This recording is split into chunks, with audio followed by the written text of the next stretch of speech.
Only one type of burger. For every pallet. Fries are extra.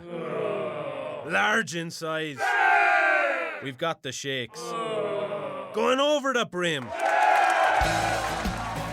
Hey, this is Chris from JCW's. Put a positive, delicious spin on your day at any one of our 5 locations. In Lehigh, American Fork, Provo, South Jordan, or Harriman.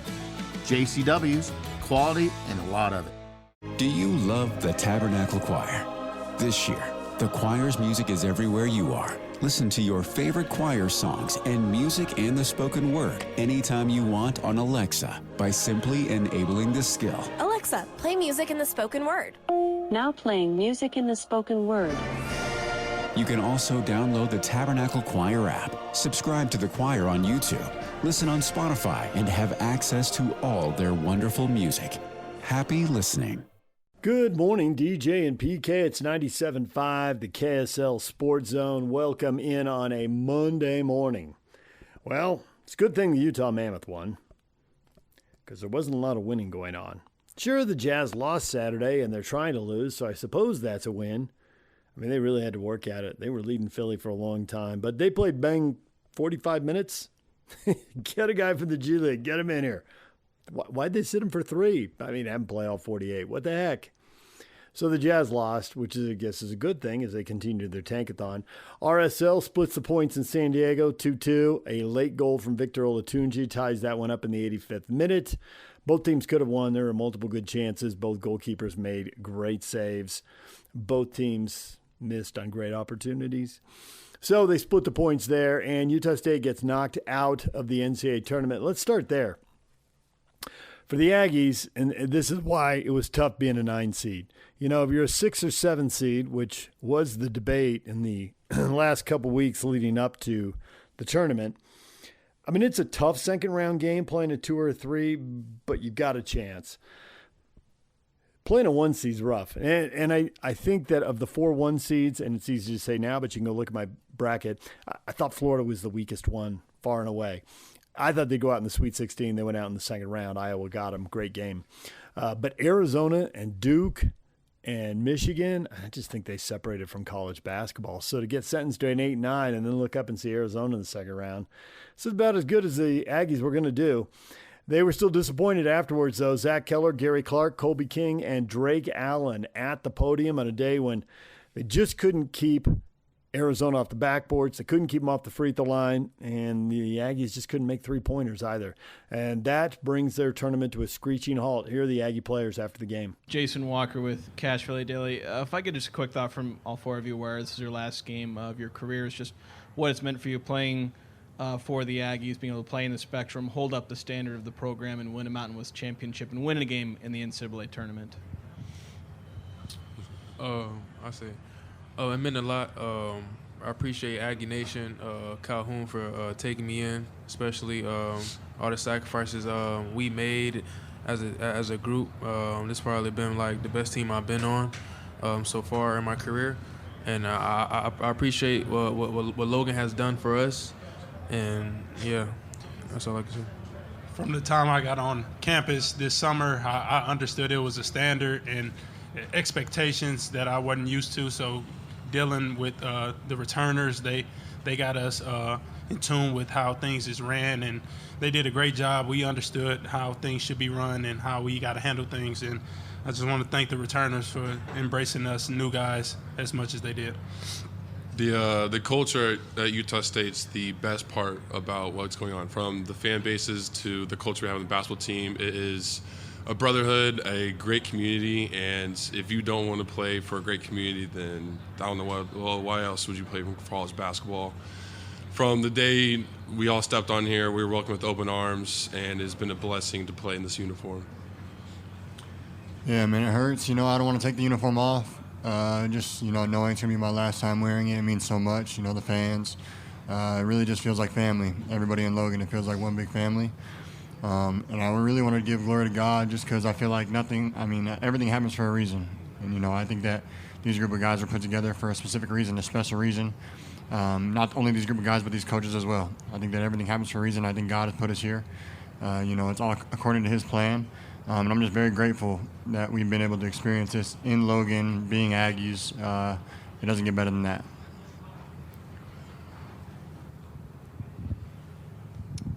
Ira Gorwara with The Athletic for Drake. This was this run you guys did this in March kind of showed a lot of people about what Utah State's all about. A lot of noise about you guys as a program, the history. What do you think this season and this postseason did for you guys' legacy as just a program? Yeah, obviously it hurts right now to go back and look at everything you've accomplished, just because I think we wanted that game pretty bad. I think we know that we could have beat those guys if we would have maybe played a little bit better, but. These group of guys right here next to me and the guys back in the locker room, man, we've accomplished so much. Just being so connected, the experiences on and off the court, winning a conference championship, regular season championship, and a tournament championship at Utah State is something that I think that will be remembered for a very long time. So I think that, we should keep our heads high. We should be proud of the year that we had. No matter the way it ended, the way it went right here in this last game, we should hold our heads high and be proud. Jason Shear, Wildcat Authority. This question is for whoever wants to answer it, but the Arizona players in the locker room, pretty much every single one just said that they were impressed by how tough you guys were. How important is that in just how, Coach, how you build the program and the mentality that you guys have each game out? I say that's the standard of us. Every practice from the summer till now, like that's what we hound on is being tough on the defensive end, and it gave everybody our best fight. So I feel like that's the culture of us, and that's what the coaching staff implanted in us, to be tough on defense and let everything work out. Sean Harrison with the Herald Journal. Gary, can you talk a little bit about that comeback? You guys are down by 18. Coach calls a timeout, and then it seems like you guys came out and you held them for over 7 minutes without a field goal. Yeah, it's a gritty team. We had a bunch of dogs in the locker room.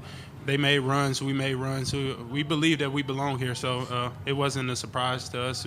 Just clawing back possession by possession, and it didn't end how we wanted it to, but I'm proud of how everybody fought. Brian Peterson, AZ Desert Swarm coach. For the players, just how much did the center for Arizona, Mo Krivas, affect your shots? Did it feel like you had to alter things when you were getting into the paint? I mean, he's a big guy. He's 7'2", I believe.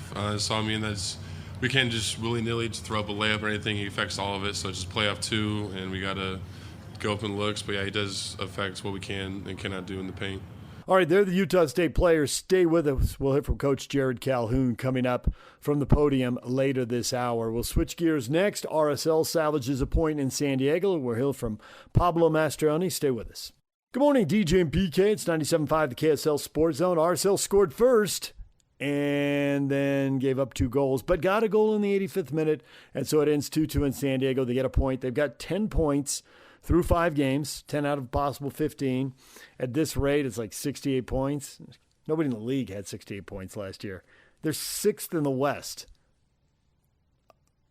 And they're on base for 68 points. There's no way 6 teams in the West are getting to 68 points.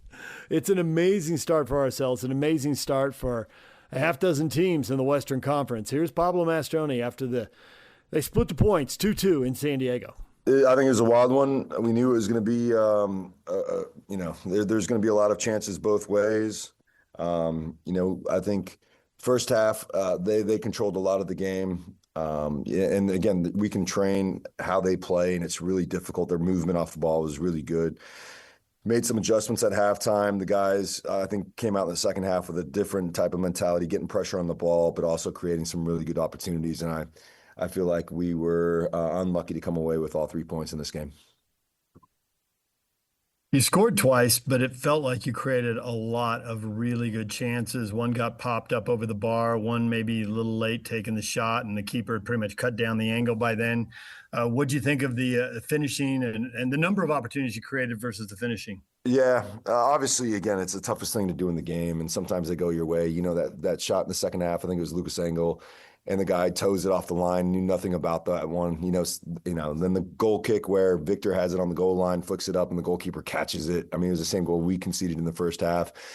you have Morgan's, 1v1 that, could have been buried. So again, I think there's a lot of really good opportunities, and a lot of them came in the buildup, but a lot of them came in transition. And I think being a multi-dimensional attacking group, was really important. And then again, I think even though the goals were a little bit soft, one obviously off a set piece, and the other one was, I'd say 2 set pieces, because we fouled and we were out of position and they countered. So it could be considered that. But I think in the run of play, the guys in the back did a fantastic job of really playing against some dynamic attackers and playing man-to-man quite a bit so that we can get pressure on the ball. And so just really happy with the collective performance, even though we feel like we could have, scored a couple more goals.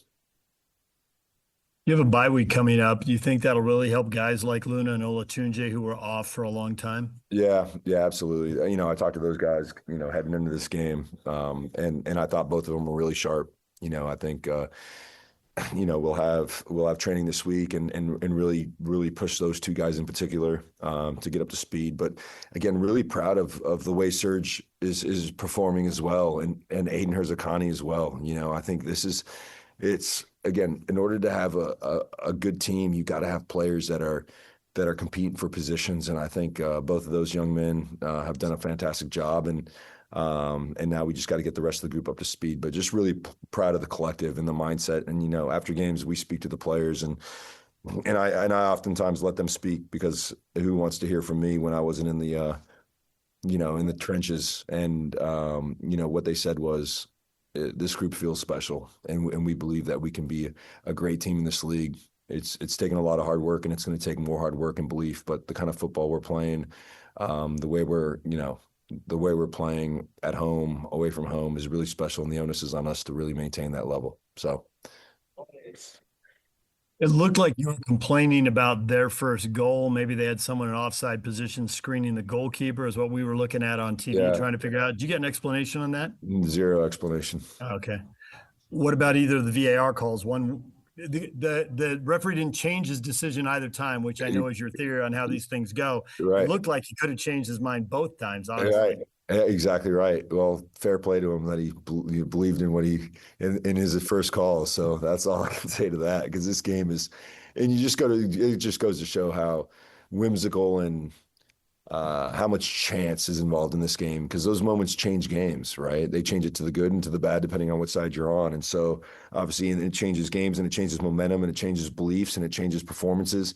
But I think given what happened, I think the guys responded the right way, in particular in the second half. And I was just excited that we scored that second goal. And even before the red card came about, the mindset was to push. We're going to stay man-to-man on the back, and we're going to go for it. And that's what I love about this group. Halftime substitutions always can raise a little bit of an eyebrow. Was that more about trying to get Luna his 45, or you saw something from Herzakani? No, listen, Aiden's been fantastic, man. He's been top. And, it's always that balance of, I think, if you ask Luna, I'm sure he expected to start this game and to play a lot more. And so I think it was about Luna getting more minutes so we can get him up to speed. He's right in the thick of being a part of the World Cup team, and I'm cognizant of that. But that's not to take away from the wonderful stuff. Aiden, I think he's our leading goal scorer, right? Aiden Herzakani. So there's he's done a fantastic job. He's going to have a really bright future, and that was a decision for this game. I thought the actions that he had in the first half, we didn't have a lot of the ball, but I thought the actions in the final third that he had were actually quite good. But again, we were defending a lot in the first half, so it had nothing to do with his performance, because I thought he had a really good game. It's only 5 games in. You got this bye week coming up. I think 10 out of 15 would you probably would have taken that if you knew how many guys you were going to be without through these first 5 games. But I've also heard you say, the team should be somewhere between 3rd and 6th, and are kind of at the bottom of that number right now. So how do you analyze this first stretch of the season? Well, I just say the West is wild and the West is strong. I think you see when you see the matchups last year, I think East really had an edge on the West.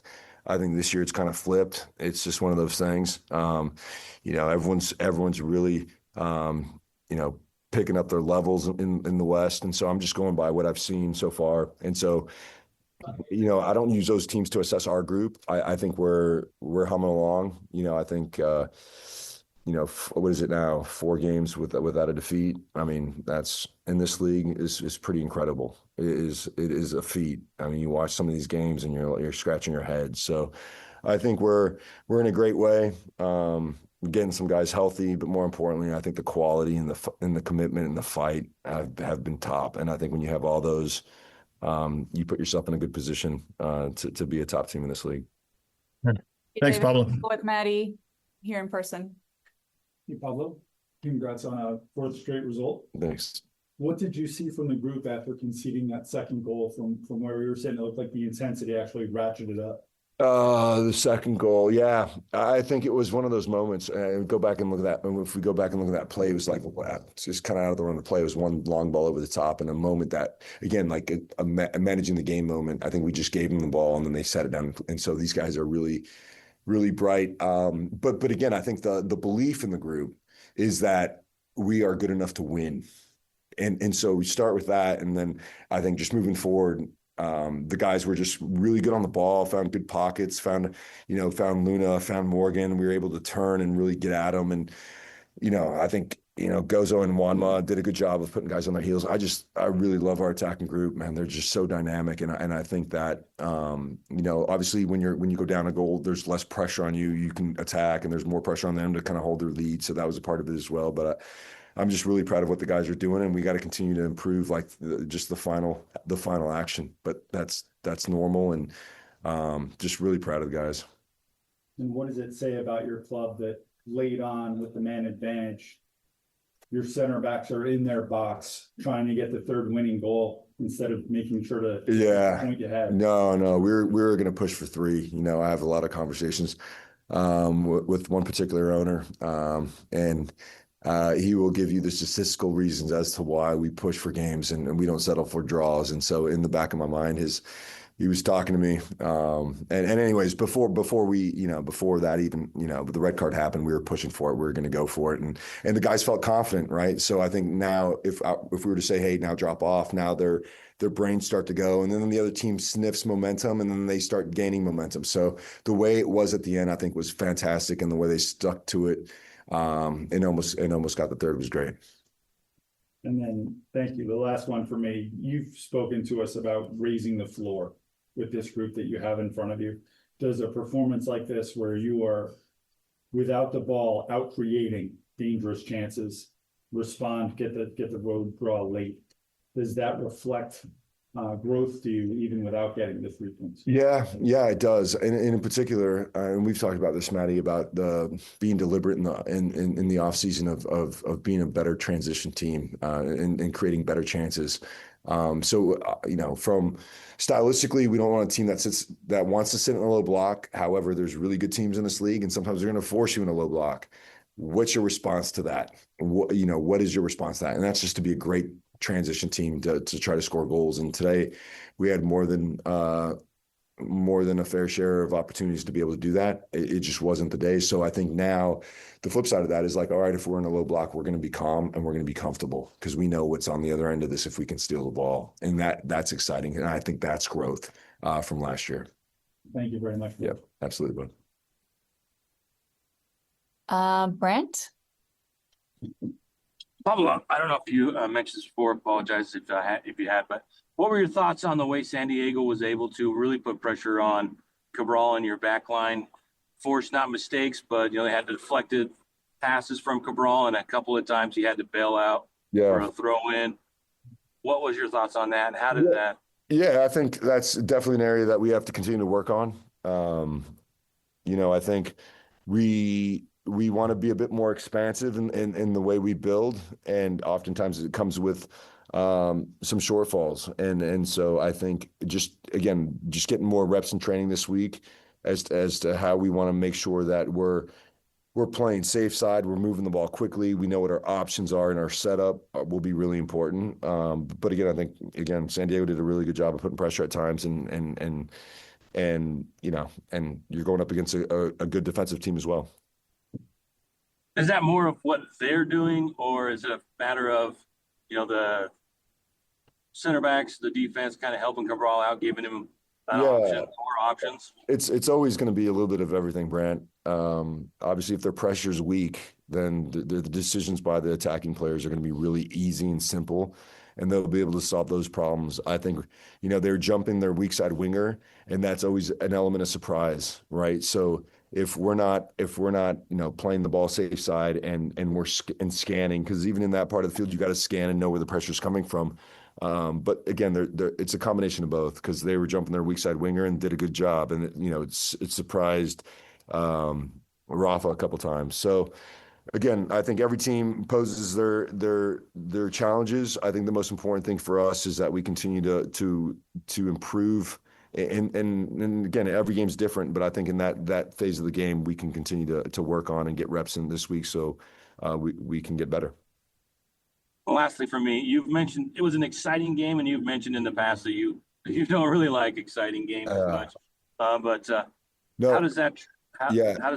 What are your thoughts on that? Yeah, no, that's a good question. You know what? I like exciting games when we're on the road. I've changed my mind. Exciting games at home are a bit much, because I feel like we should have more control. But if it's exciting on the road, that means we're having a lot of transition actions. Maybe we're sitting a little bit deeper, but we know that we're gonna create some chances on goal. So, like everything else, you continue to evolve your mindset. But exciting games away from home, I think are okay, Brent. All right, thank you. Great point tonight. Thanks, bud. Sean, go ahead. Yeah, Pablo, I just want to ask a couple questions about the two goal scorers. In fact, maybe we can start with Victor because, this is a guy who's still working his way back into form. He had a really scary injury right before that season opener with that eye injury. But just what can you say about kind of the way he's come back? And it seems like he's throwing himself into everything to get back to be even better than he was last year. Yeah, no, I think Victor was just now on the verge of gaining full fitness, as he, like you said, endured that eye injury. Again, these guys are awesome. They work so hard to get back, both him and Luna, and Victor's been a beast. I think he's working tirelessly to get back in form. I think his actions were really good today. His movement off the ball was really good. So I think it just speaks volumes of the character and the commitment. And the weird thing is with this group is, like, I think everyone has said it at some point during the preseason, and now is like, when everyone says, I feel that this is a special team, it starts to kind of create this momentum, and guys that are injured are working extremely hard. Like DeAndre Yedlin is another player who's working extremely hard to get back to full fitness, and so I think there's something about this group where everyone no one wants to miss an opportunity. So just a real big credit to Victor to get himself in this position. And then Serge as well. Obviously, he's on a nice goal scoring streak or something of a streak for you guys. I think he maybe tried to go for that second one, but I'm going to pretend like he was dumbing the ball for Victor the entire time. A lot's made about your guys, like your academy and like the way you guys develop from youth. But you seem to have a pretty incredible track record of finding talent in the super draft out of college soccer as well. And I think Serge is sort of just another of the latest examples, right?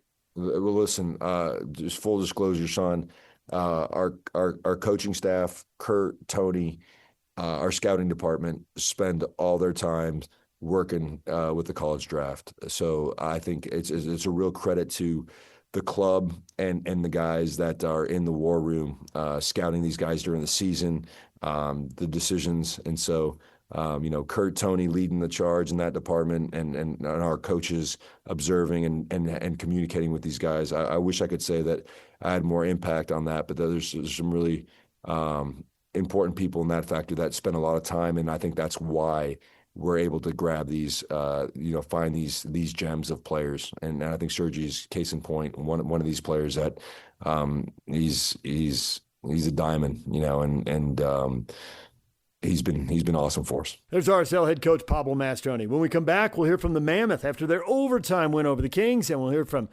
Utah State coach Jerrod Calhoun after the Aggies lose in the NCAA Tournament. Stay with us.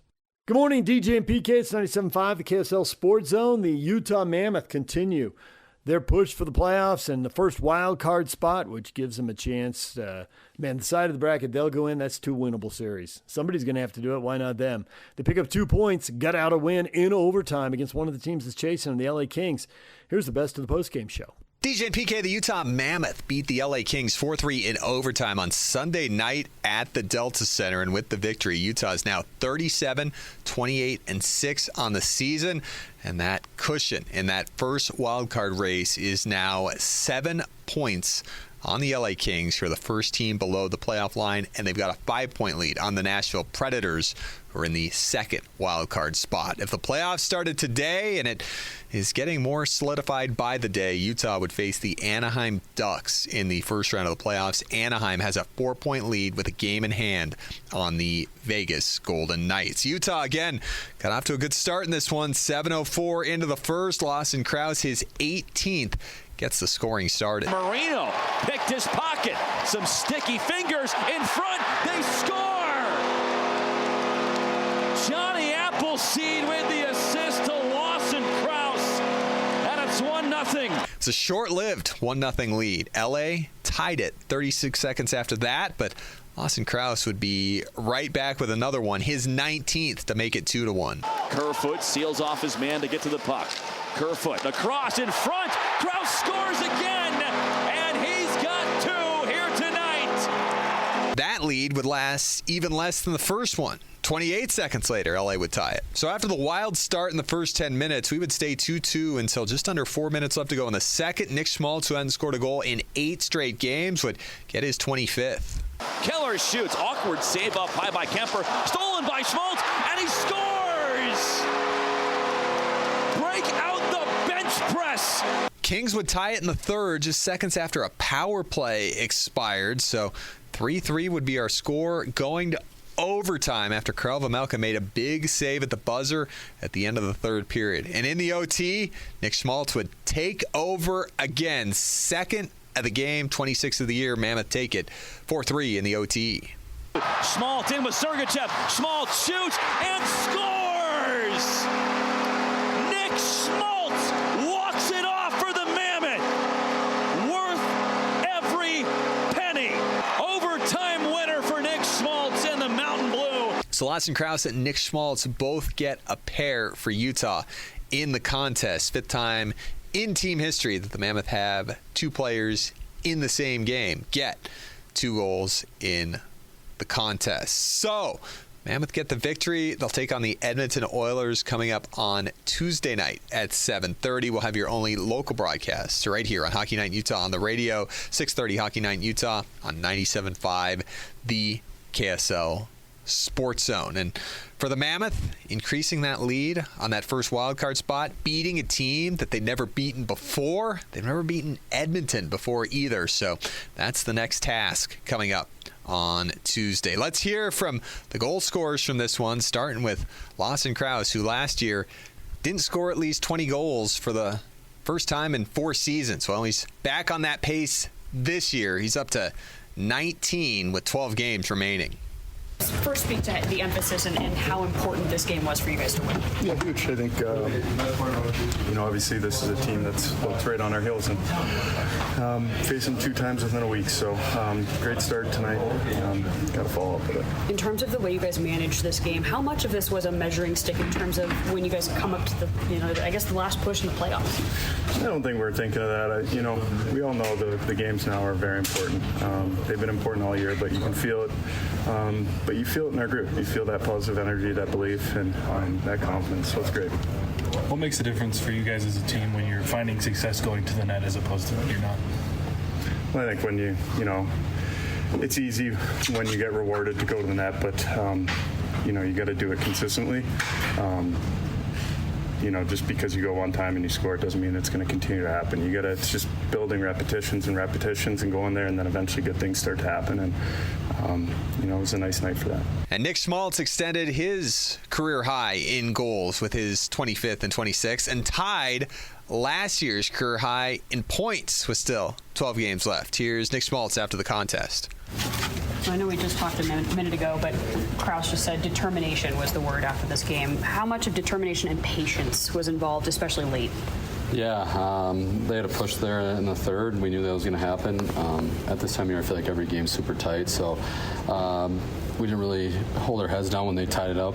We just took it to overtime, and huge 2 points for us. And how important are battles like this, where they're close games and fight to the finish, are required when you guys go through the stretch towards the end? Yeah, I think, every game's going to be that way, and you got to be comfortable playing in those situations. You got to be able to make plays. You got to want the puck. I think our guys did a great job of that, so it's fun to see, and it's a lot of fun playing those type games. Is it starting to feel like playoff hockey, especially with the physicality and the lack of penalties and that kind of thing?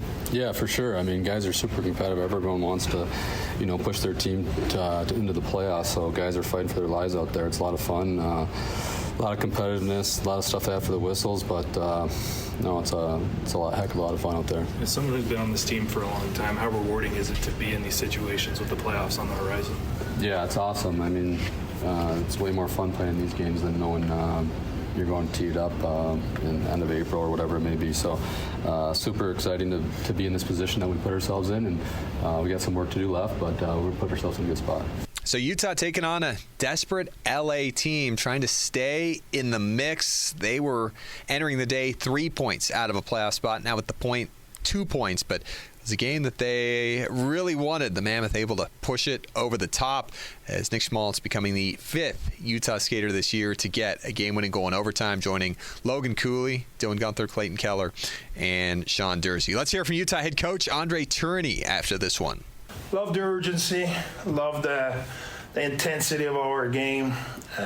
Heavy team on the other side was important for us to be competitive in our battle. I think in the first period we had an unbelievable pace. We got the momentum.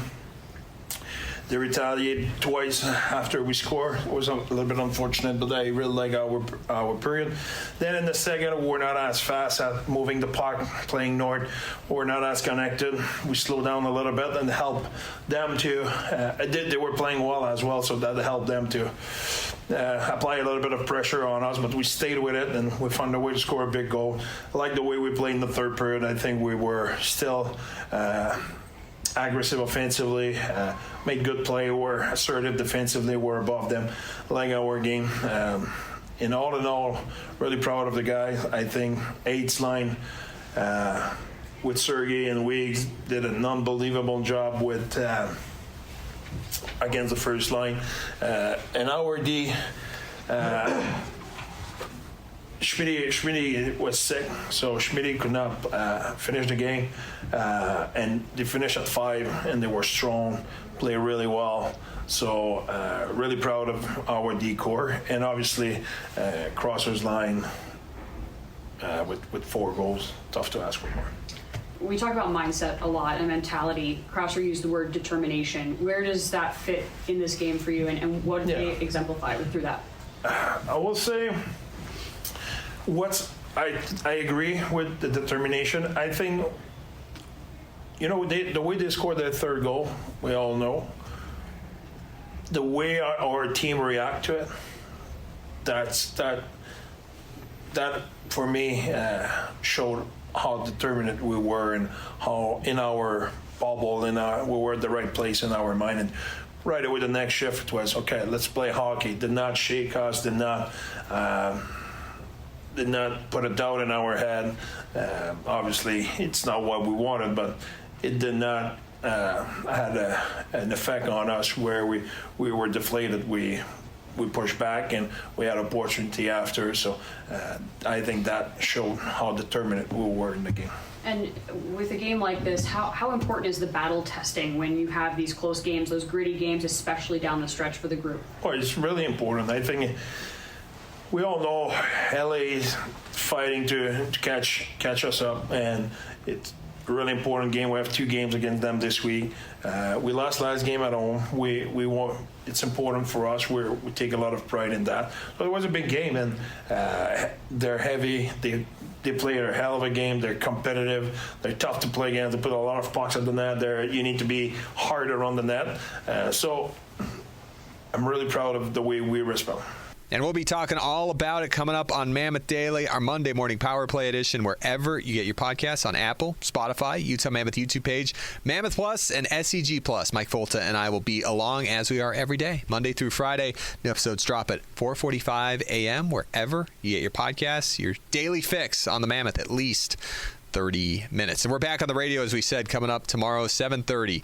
The puck will drop against the Edmonton Oilers on TV. It's ESPN Plus and Hulu. On the radio, we've got your only Hockey Night in Utah broadcast coming up tomorrow. Washington is in town on Thursday as this 4-game homestand continues. There's the best of the Mammoth postgame show. Now let's go to San Diego, where Jerrod Calhoun, Utah State Aggie coach, goes to the podium after they lose to Arizona. They were down by 18 in the second half.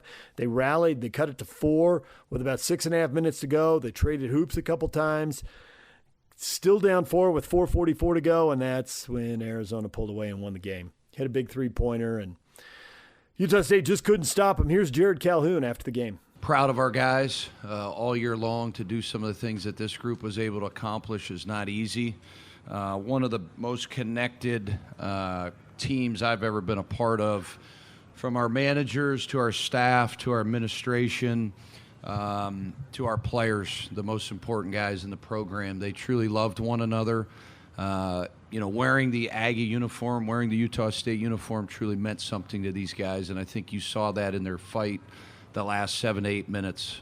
Their refuse to lose mentality. But hats off to Coach Lloyd and the Wildcats. Obviously, we didn't like our seed, whatever it was, a week and a half ago. I think we played certainly better than a 9 seed and didn't deserve that. But we didn't pout, we didn't sulk, we rolled up our sleeves, we had great prep, and these guys laid it all on the line. So really proud of how hard they played. Jeff Hunter with the Desert News. Jerrod, you got to within 4 on 3 occasions. I think once they broke the press and had that 3-point play. The other 2, Drake hit those threes and got you close, but just couldn't ever quite get over the top. Do you feel like you were 1 or 2 plays away from maybe changing the outcome? Yeah, I mean, obviously, Burry's 3 was a dagger, right? I thought we guarded that possession really well. It was a 6-point game. They missed that. We come down, make a shot. A couple of the fouls out front were big calls. There's a lot of plays throughout a 40-minute game that could impact it, right? And I thought that 3 by him was just a big-time shot and a big moment, and that really kind of carried Arizona to the win. I thought our pressure bothered them. We were able to speed them up, but you can't simulate the size. I thought his question was the best question up here so far. That's the difference, right? That's the difference in the game is, their physicality and their size. To get out rebounded by 28, I've never been a part of that, and still have a chance, really within 2 possessions, and our, 2 best players from the field struggled. So that's a test to our just overall what the game needs. Keep pushing, keep playing, keep trying to speed them up, and you're going to have, some bad shooting nights. We picked a couple games to not shoot the ball great, and you got to credit Arizona. They made the winning plays in the last 5-6 minutes. Sean Harrison with the Herald Journal. Can you talk a little bit about what you said in that timeout with like 14:40 to play when you're down 18? I know a lot of times you've talked about seeing it in the eyes of your players. It didn't seem like they wanted to give up. I mean, did you see that in their eyes? Yeah, I mean, we were just juggling every big we could, and I thought when we finally went to Gary, that's when we kind of clicked. Gary has a great set of hands. I thought he got his hands on some basketballs. I thought our ball pressure was much better. We trapped them multiple times, which led to some steals, and it finally looked like Aggie basketball, right? We were playing on our heels instead of our toes. We got some run-out Seans. We got some steals. And just get to the rim. When you can't find it, the ball don't go in from 3. You got to get to the rim. I was really proud of our effort around the rim. I thought we were pretty efficient. But, to beat a 1 seed, when you're a 9 seed, you got to make those threes. And our guys knew that. They knew at halftime. We were, 1 of 10, I think, at half. We showed them every shot. We showed them every clip. And, we didn't let – the thing about – the game was we didn't let our inability to score affect our defense the last 8-9 minutes. That's maturity. That's the want to. That's your seniors. That's a team. You know, to battle these guys and play as bad as we did offensively is really just a test to the character of the group and not to give up. And I was really proud of that. Igor Gorwara with The Athletic. Coach, you're big on messaging. What was the message and who gave the message pregame, and what's your message postgame to your guys? Yeah, first of all, you wrote a great article. That was a tearjerker article, one of the best articles I've read. I read it on the bus. Jordan Love gave the message, and he was awesome, you know. And the message after was just be proud of what we were able to accomplish. What can you say about the defense where, I mean, for most of this game, they were holding Arizona to 30% shooting roughly. I know there were some fouls, and Arizona kind of took off at the end, but just for most of this game, you guys were holding a top 5 defense to well below their averages. Yeah, I mean, I think this is going to be a great study. The next two games for Arizona, or if it's one more game, 2 more games, 4 more games. You know, the way Tommy recruited, everybody has their system. You know, he went very big. He went 2 probably lottery picks. Each coach has to be convicted of how they want to coach their team and run their program and what works. So far, they're 2-0 in this tournament, and they live in the paint. They chew the paint up. They play, you know, 80s, 90s basketball. The number of, you know, physical plays in the game, we haven't seen that all year. You know, San Diego State, UNLV, they're close to that. But I really respect it. You know, I think everybody's style is different, you know, and it's working. But our guys did a tremendous job, I thought, the last 9 minutes of really locking in on some of those details. You gotta at least be probably 8 or 10 difference in the rebounding. Can't be 28. And then, you know, if you're not going to rebound, you got to make shots, right? And, you know, so it was just a, you know, couple, you know, margins we couldn't overcome. Hey, Coach, Mark Green with the Utah Statesman. You kind of mentioned their size and physicality inside. One area that was really prominent was the fouls. Really struggled to guard without fouling. 39 free throw attempts to 11 for you. Just what did you see there, struggling to guard without fouling and then struggling to draw fouls on the other end? Yeah, I mean, I think what you're seeing in college basketball is the size discrepancy, right? From mid-major pluses to power fours, right? And then not only the size, but you're seeing the spending, right? You're seeing, you know, the amount of dollars that are spent on these guys, their bodies, their size. It's a big, big difference in the last 5 to really the last 4 or 5 years, you know? So for what we did with what we had, pretty remarkable. Nate Tubbs with the East Village Times. Coach, this is the last time your players are going to have the Mountain West badge on their chest. How do you think this fight that you guys put up is a testament to the level of play that we'll see in the Pac-12 next season?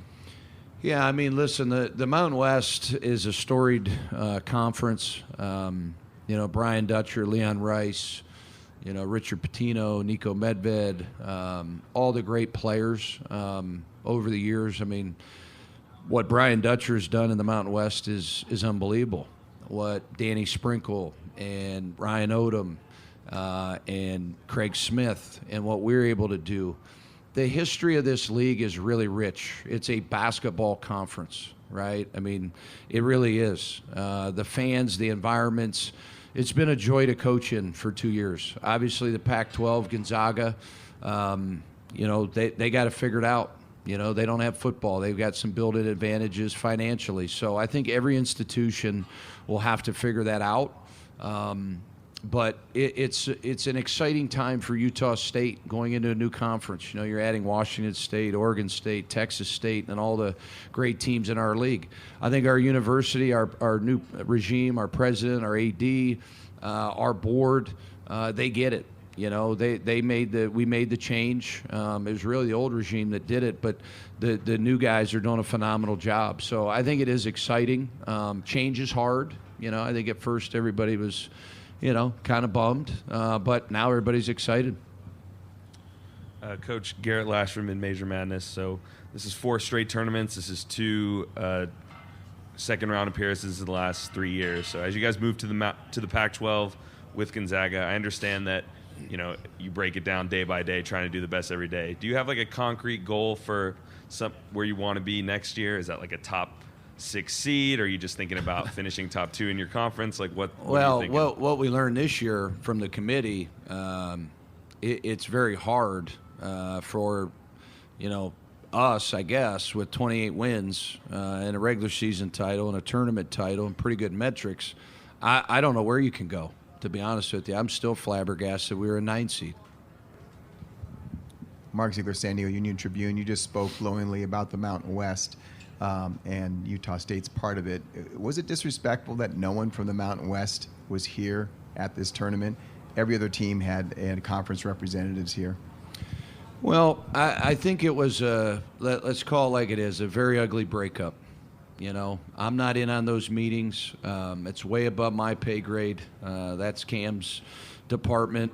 I think that's a question for Gloria and Nico and them. But I think we did the best we could the way we represented this conference, beating a Big East school and taking a 1 seed to a pretty close game. We can only do our part. We can't worry about that stuff. Jason Walker with Cash Valley Daily. Obviously for the players, this offseason will take them who knows where with either graduating or potentially transfer portal or staying here. What do the next 2 weeks look like for you, though? Yeah, I think anytime it's very hard for a season to end. It just comes abruptly. It's one of those things that you don't ever want to end. You just want to coach these guys another day, another game. We wanted to get to San Jose, weren't able to do it, so just take it day by day. Mark Greenwood with the Utah Statesman again. You mentioned him briefly, but Gary Clark, team high 13 points in 18 minutes. He's really kind of come into form and played really well the last kind of week or two. Just what have you seen from him this tournament, Mountain West tournament, and kind of the last I think him and Drake and obviously MJ and Colby and Zach, those are the guys that, that's why we wanted them up here. Those are the guys that this is their last time ever doing it. So I thought all of them gave us everything they had. They should be really proud. I thought Gary in particular just found a groove. His motor was operating. He's battling. Gary's probably 6'7". He's battling a 7'3" guy. It's a difficult task, and I thought he just went after every rebound. He set good screens, and he just never gave up. His attitude was unbelievable over the last 2 weeks.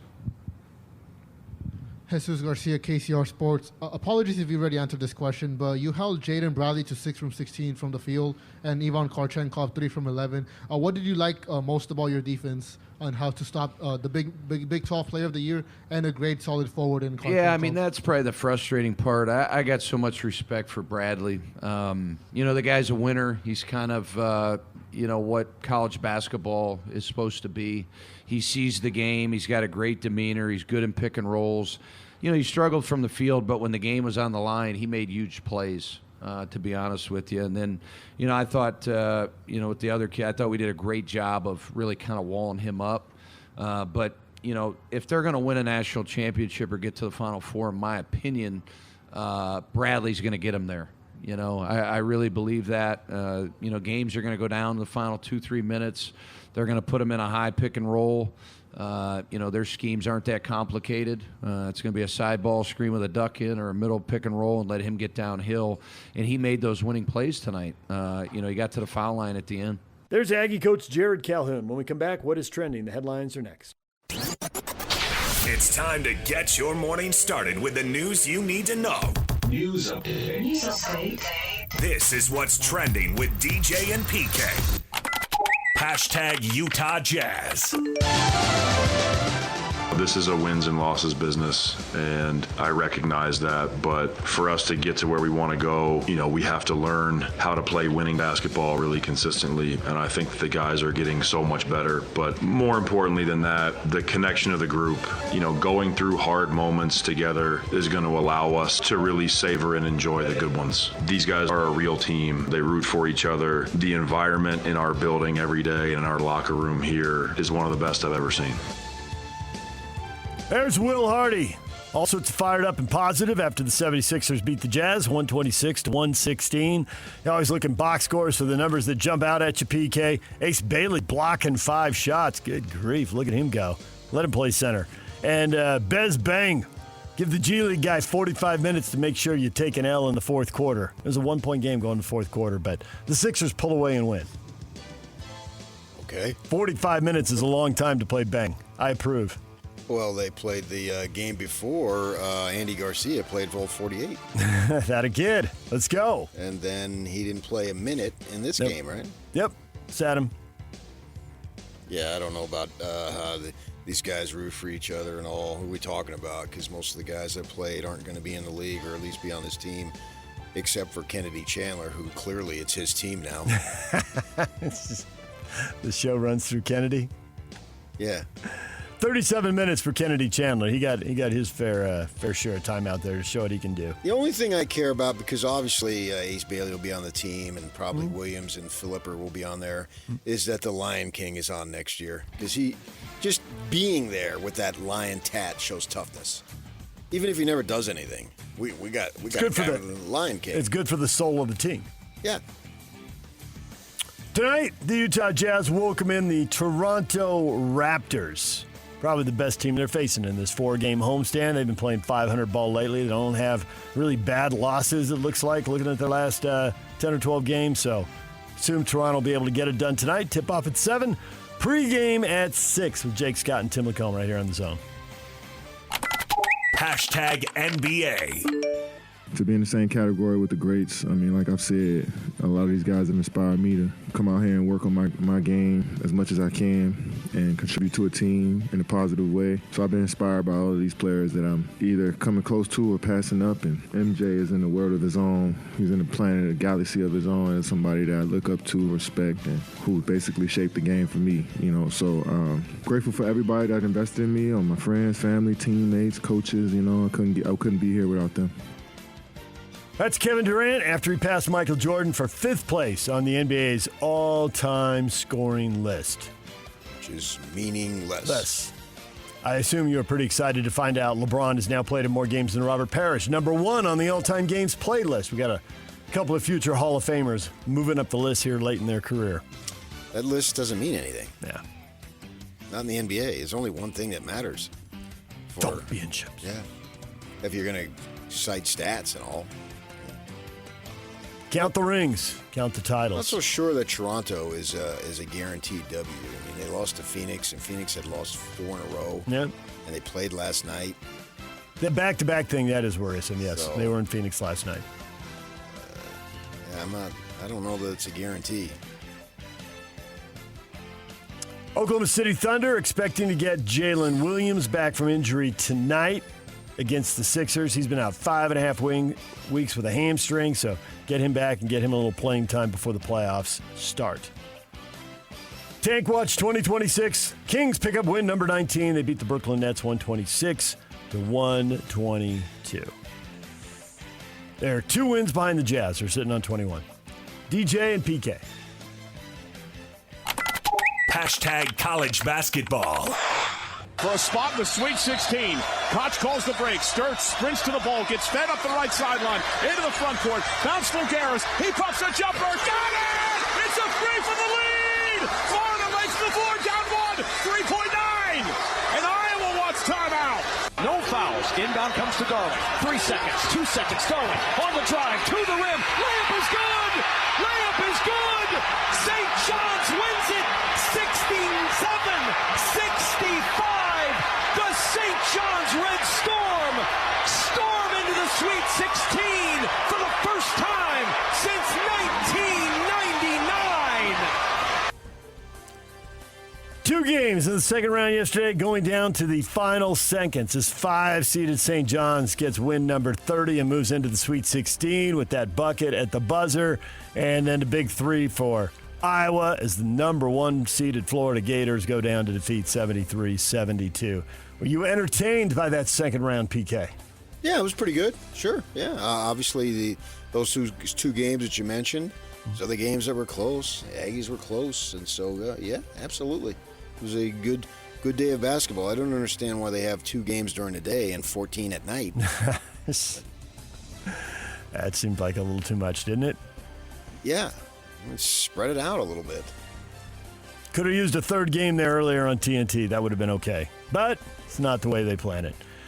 Texas, the 11th seed, has done it. They've won 3 games in a week. They did the first 4 thing. They got BYU, and they take down the Zags 74-68 Saturday.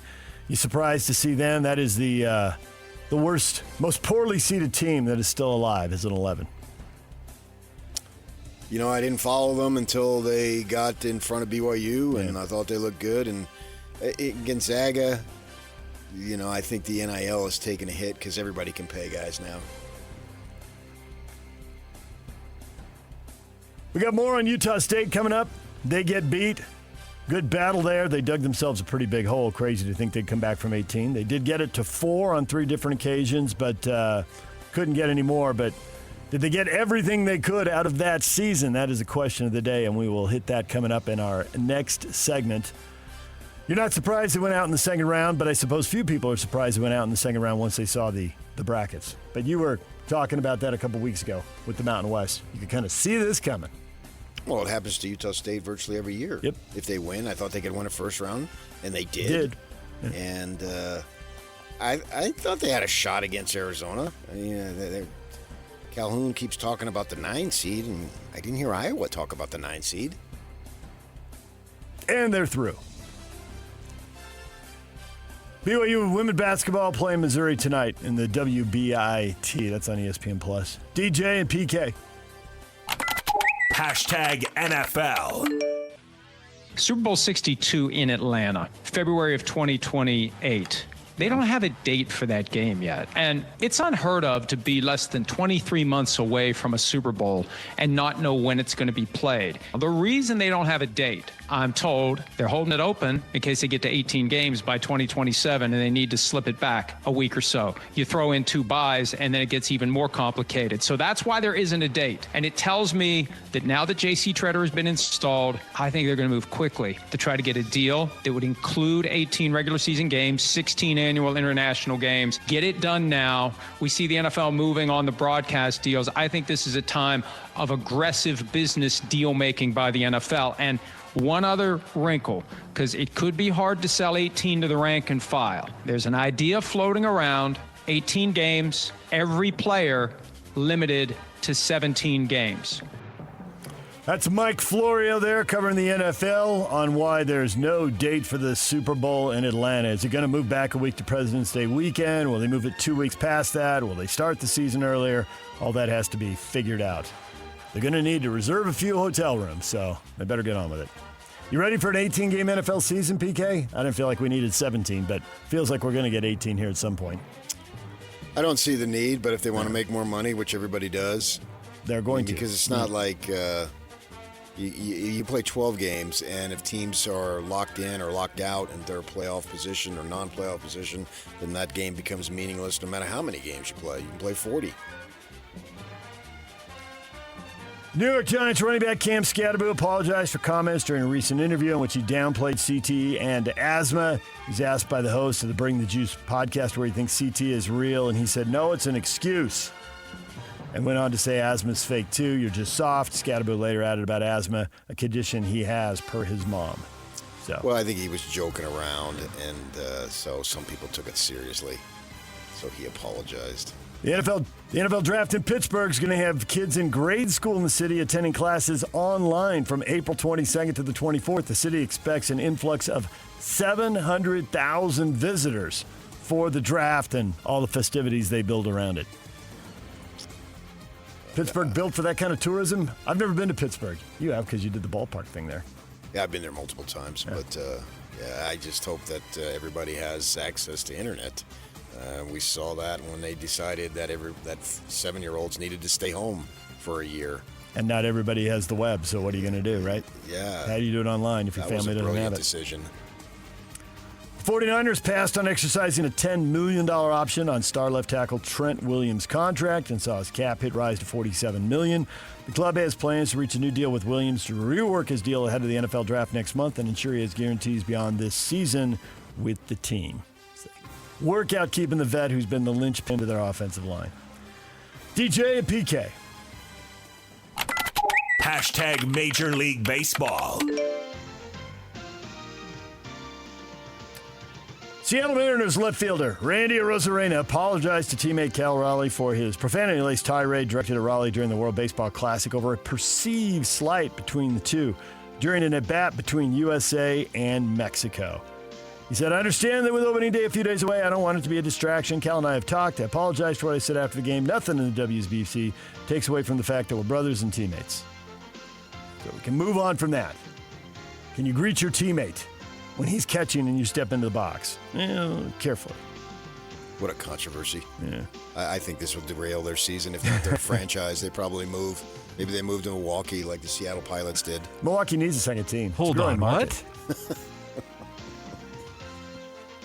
Dodgers star Shohei Ohtani, the World Baseball Classic uniform he wore in Japan's 13-0 win over Taiwan, auctioned off for $1.5 million. The most ever paid for an Ohtani jersey at auction.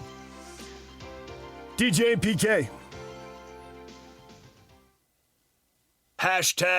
#golf. Matthew Fitzpatrick wins the Valspar Championship by one shot. 11 under. Edges David Lipsky. Tony Finau tied for 18th at 4 under. Patrick Fishburne tied for 46th. And Zach Blair missed the cut. I was locked in on basketball. Didn't see much. Saw Fitzpatrick made a clutch putt down the stretch. I'm glad you're locked in on basketball because that's who you are, man. You're a basketball guy, and you're just locked into it. You're ready here to serve this community the best you can through basketball. I appreciate that. Not sure if service to the community was in front of my mind, but what the heck? Even though it was laden with sarcasm, I'll take it. Who cares?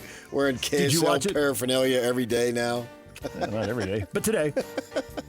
You wore the jacket every day during the winter. It was cold in here last week. What happened? I don't know. It was all. I was only here 2 days. Had it all pulled together, and then all of a sudden Thursday. Yikes! Well, I was the one who discovered Matthew Fitzpatrick in the U.S. US Open. Open. That was your big victory in a predictions game with Bob and I. Yeah, it was awesome. And really indicative of who I am, though. Serving the community with brilliant golf picks. I'm not here to serve the community. I'm here to serve and entertain myself. Which you just did right there. Golf League Finals tonight. Jupiter Golf League's LA Golf Club. They begin tonight. Is this a 2-day extravaganza, Yak? It's a best of 3 series. Oh, my God. Tonight, tomorrow, and Wednesday if needed. ESPN 2, 7 o'clock. DJ and PK. #RSL. Gozo walking it across midfield. Diagonal ball forward for Salons. He turns into space, plays a square ball to the near side.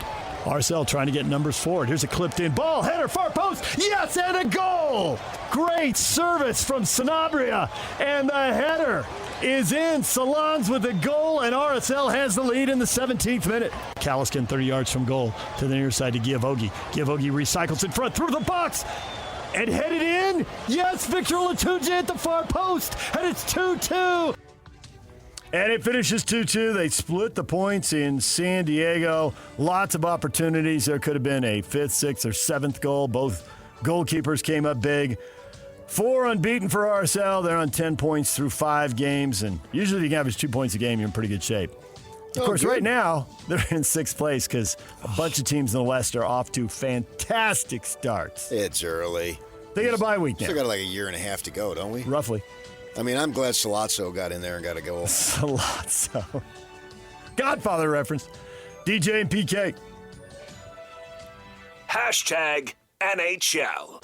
Marino picked his pocket. Some sticky fingers in front. They score! Johnny Appleseed with the assist to Lawson Krause, and it's 1-0. Keller shoots. Awkward save up high by Kemper. Stolen by Schmaltz, and he scores!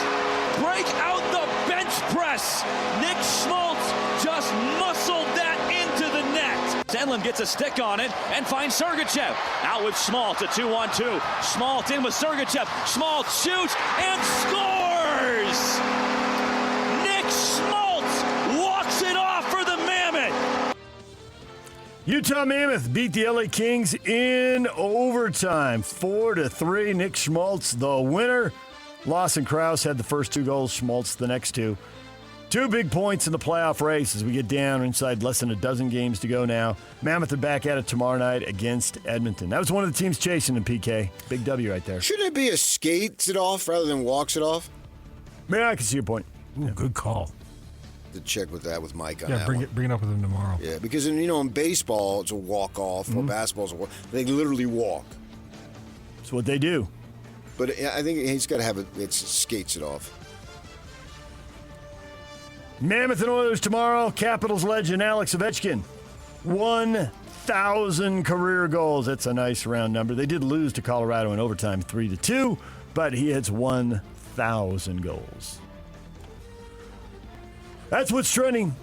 Brought to you by Shamrock Plumbing. There's no job too big or too small. Get the personal touch with Shamrock Plumbing. Steve Cleveland, former BYU basketball coach at 8 o'clock. Ken Pomeroy, KenPom.com at 9 o'clock.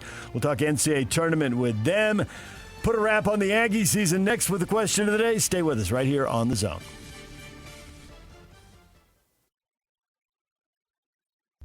This is JJ and Alex. I got this.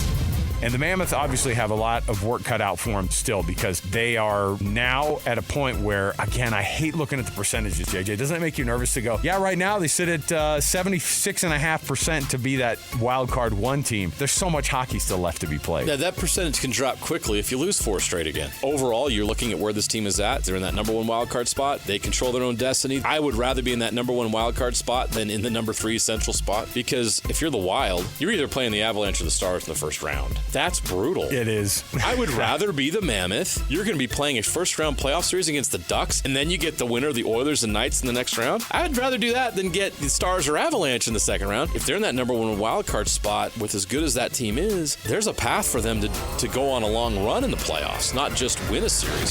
Catch JJ and Alex afternoons from 3 to 7 on 97.5, the KSL Sports Zone.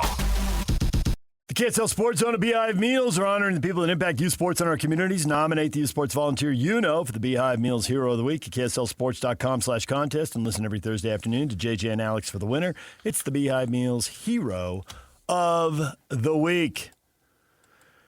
Question of the morning. Ready for your hot takes. How can you not respect Utah State basketball for what it did this season? Ephraim, best team in the state.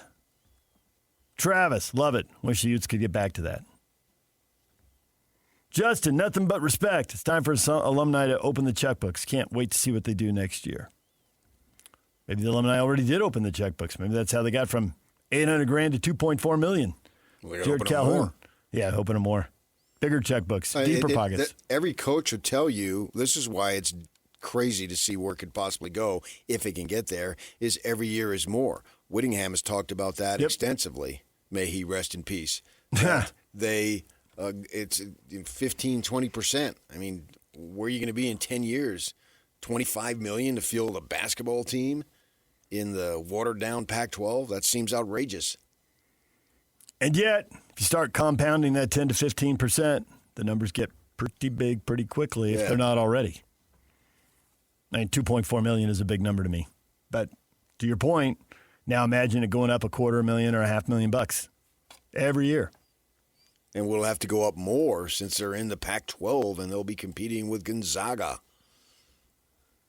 Who knows what's ahead in 5 years and so forth. So, and what's it going to take to keep Calhoun? And we may find that out right off the bat here this week. Alex says, best team in Aggie basketball history. We've got 3 second-round wins, or 3 first-round wins, 3 trips to the second round in but the 2020 years. Team wasn't allowed to compete. There's that. What would they have done with Sam Merrill in that group? Yeah, because 20-year-olds were dying left and right, so they couldn't compete there. So we don't really know that. A 4th team to put in the mix. Alex says, imagine if that game was played in the Spectrum. Well, you don't get NCAA games on your home court. But if you'd like to get those teams in the non-conference season in November, December, that would be cool to imagine, although no one near that caliber seems to have any interest in going anywhere near the Spectrum. Okay, well then play them on their floor then. Life is not fair. There it is. So if you want a better net or PI or whatever they call it these days, do that. What do you got to lose? Last week the seed was atrocious, and last night he was still flabbergasted.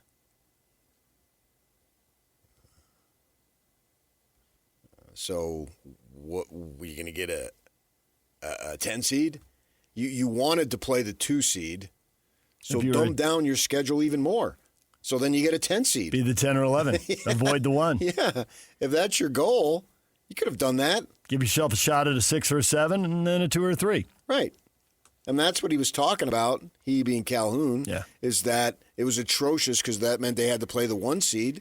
So either go play a bunch of teams on the road or play Prairie View and get a worse seed. Prairie View. You got your choice. Go get Prairie View. They're usually down in the 300 somewhere. Hey, they were in the tournament. Well, then go get Chico State. D2, I like this. He never said anything about that. Why did they have the schedule that they had then? If you're so worried about having to play a 1 seed in the second round, then make it easier so you get a worse seed. Now you're going to thread the needle because you don't want to miss the tournament. So don't get too much worse. Well, if you win Get a the little tournament, worse. you don't have to worry about threading anything. Craig says the Aggies played their hearts out, knocked Arizona off their game, played well against a number 1 seed. No shame, much respect. Go Aggies. I've got a lot of respect for these guys. They were fun to watch all season. And I thought Calhoun said it extremely accurate on one of those media timeouts. We're getting the shots we want. We're just not making them. I mean, that was the case. They're down by 9 in the first half. They were 1 of 12 from 3. And there were at least 5 or 6 really good shots in there. From the wing, from the corner, different guys, and everybody was missing. And Arizona doesn't take a lot of threes because they got massive big guys, which I'm happy to see. Some nerd somewhere said you must take threes, which is I'll never understand that. How about I must take the best shot possible? And they don't take a lot of threes, and they were 4 of 10, and you were 1 of 12, and it was a 9-point differential. That was your 9 points right there. There it is. Yeah. I mean, you were sucking from 3, so continue to fire them up. It just doesn't make any sense to me. They got frustrated going inside and finding a 7-2 guy there, struggling to finish Then at the rim. Don't go inside. What? Why do that? That guy just didn't turn out to be 7-2. You've known for 48 hours that he was 7-2. Yes. He was 7-2 in all the game prep. But their offense is set up to get a lot of layups. And then change it. They've struggled against teams that have length and athleticism. I mean, he compared them to San Diego State and Vegas, except, they're better than those two. No, but those are the best teams they played. Yeah, those are the best teams they played that were built like this, taller, longer, athletic, just not as tall and long and athletic as Arizona. And they lost 2 out of 3 to Vegas and won 2 out of 3 with San Diego State. So kind of 500 against those teams, and now you get a better version of those teams, so not surprising how that went. And they did take some mid-range shots, and they tried that. And when they were making the run, they got an especially good one just inside the free throw line, and even that thing rattled in and out. I think it was Collins. It was. Yeah. Brooks, no matter what the circumstances are, they seem not to drop a beat from year to year. A lot of new coaches recently. They still do well. Not much of an NIL bankroll, and they still do well. Hats off to the Aggies for yet another great season. Okay, I can live with that. Scott says they love where the sagebrush grows. Go Aggies. I don't know what that means. Sagebrush? I think sagebrush. I don't think Cache County. Well, it's part of their whole student sections where the sagebrush. It's a whole thing. It used to be before they started farming. I would want a half thing. I don't want a whole thing. I'm not that hungry. I never went to Utah State, obviously. I've been there. Well, I've been there, but I said he never went to Utah State. Very literal. For school. That was very literal and very quick. I think we all knew what he meant, but thank you, PK. Thank you for that interjection. But they have some thing about where the sagebrush grows up there. Yeah. I still think southern Idaho. Wyoming. You can think whatever you want. No one cares.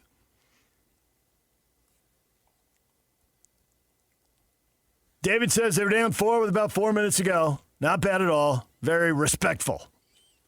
They will take the close loss to Arizona. Yeah, they accorded themselves well. They could have accorded themselves better with the poor shooting in the first half. I mean, Arizona's length did not cause you to go 1 for 12. Nope. Those were some good looks, some really good shots. Yeah. And they couldn't make them. In a couple cases, they airballed them. Great season. Go Aggies, Lawrence says. Well, we'll see where they go because now everything can change. As you point out, what does the coach do? What kind of offers does he get? What kind of counters can Utah State provide? Well, everything can change, and the fact that college basketball is a free agent year-to-year sport, and football, you do have guys, they have the same rules, but they have so many guys, and a large portion of them don't leave. In basketball, 2 or 3, 4, 5 guys leave, it changes everything. In football, doesn't change as much just because of the sheer numbers. But the good thing is that the change has not negatively affected the program whatsoever. They continue to roll. And I would suspect that more would be the same next year.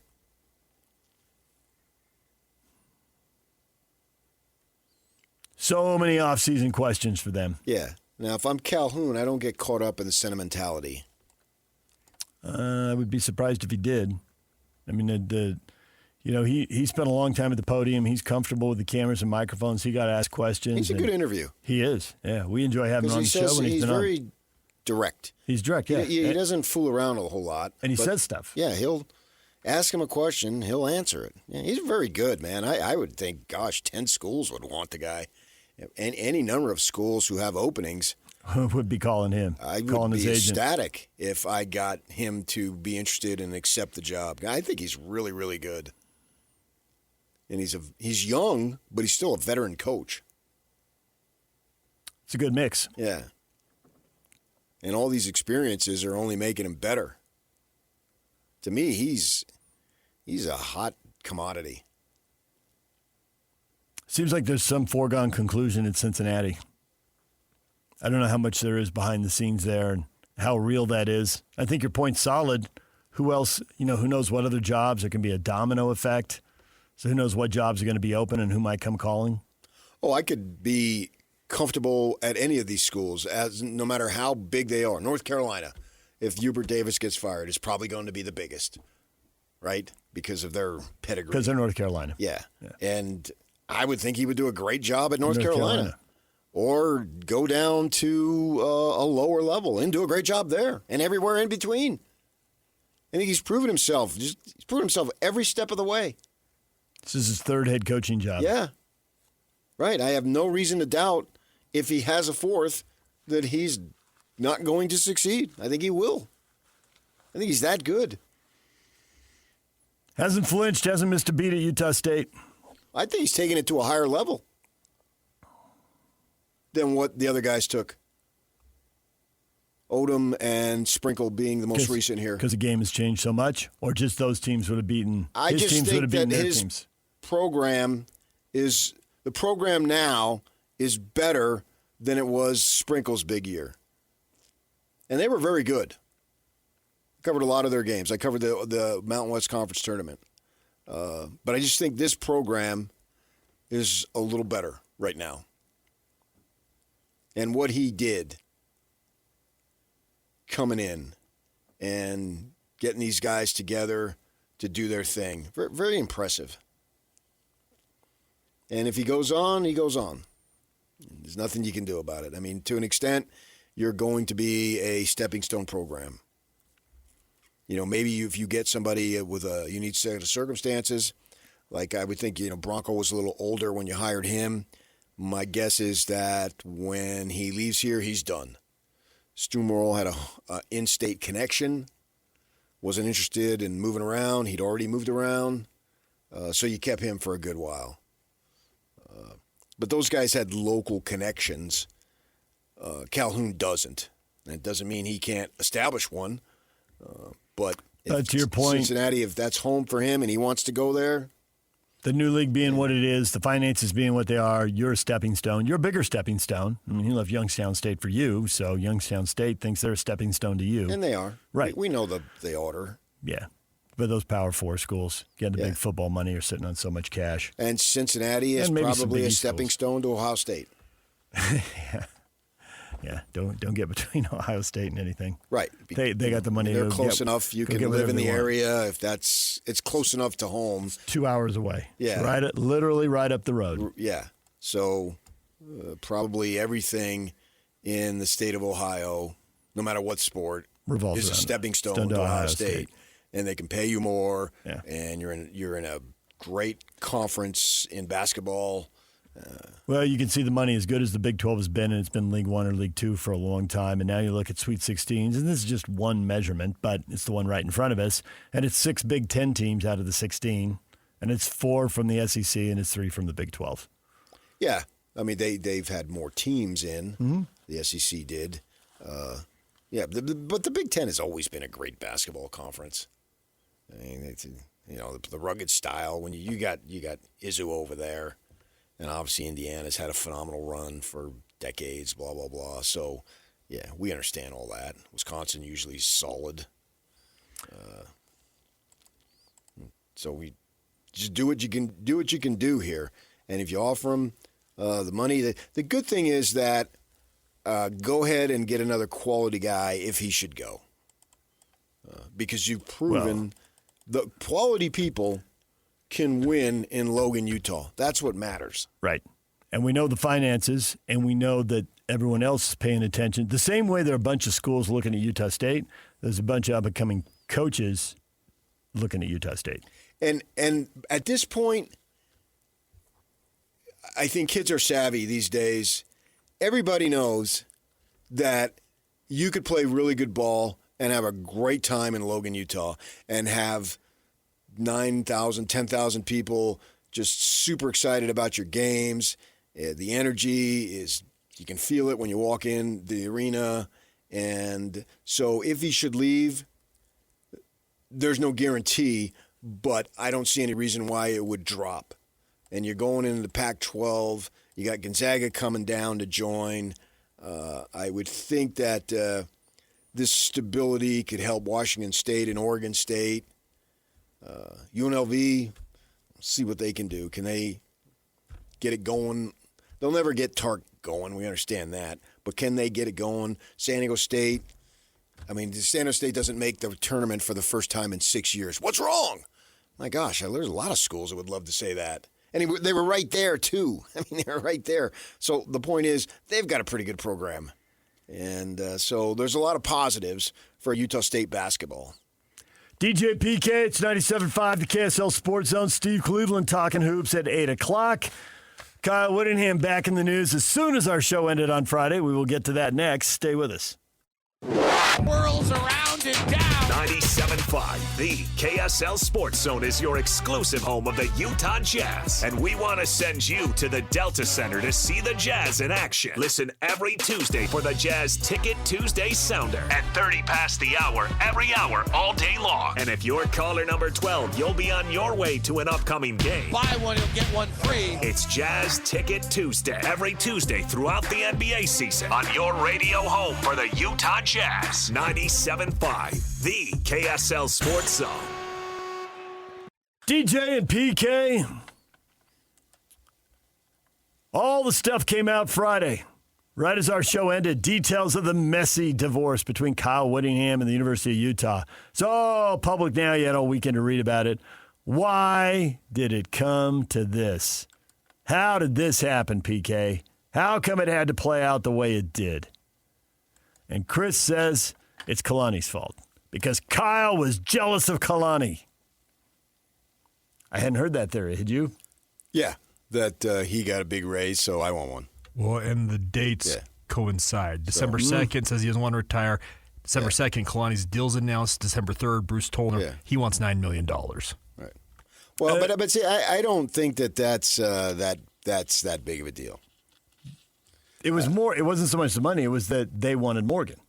I think it's the power that you're going to be the head coach, but he makes all the decisions. That doesn't make any sense. You're not the head coach. Yeah, you're a figurehead. We are shuffling you off out to pasture here. Right.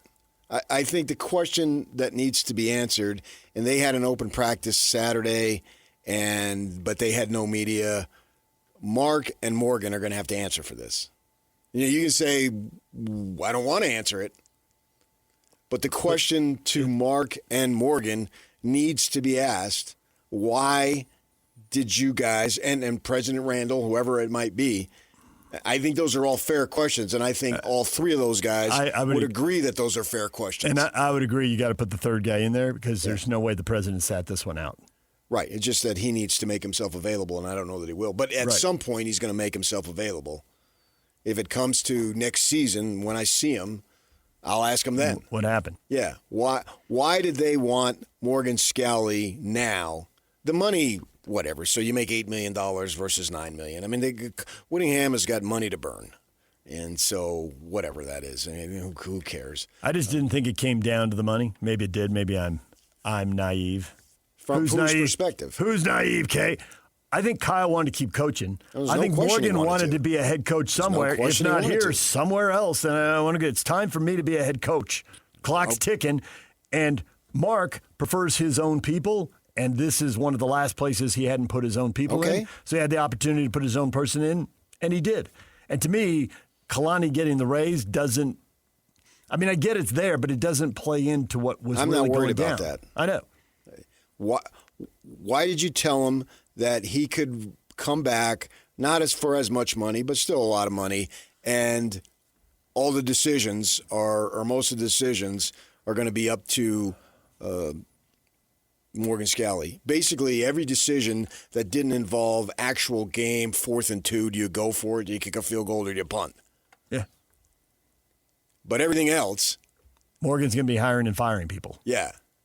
And so basically, you cut him off at the you-know-what, and you left him no choice but to quit.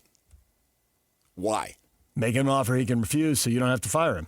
Why did you? Well, yeah, but then you it end up paying him $13 million. I know. Is that good? Good financial thing to do? Paying him $13 million so he can go coach. So now he's making with interest, no less. All this money he's double dipping. Yes, he hit the jackpot.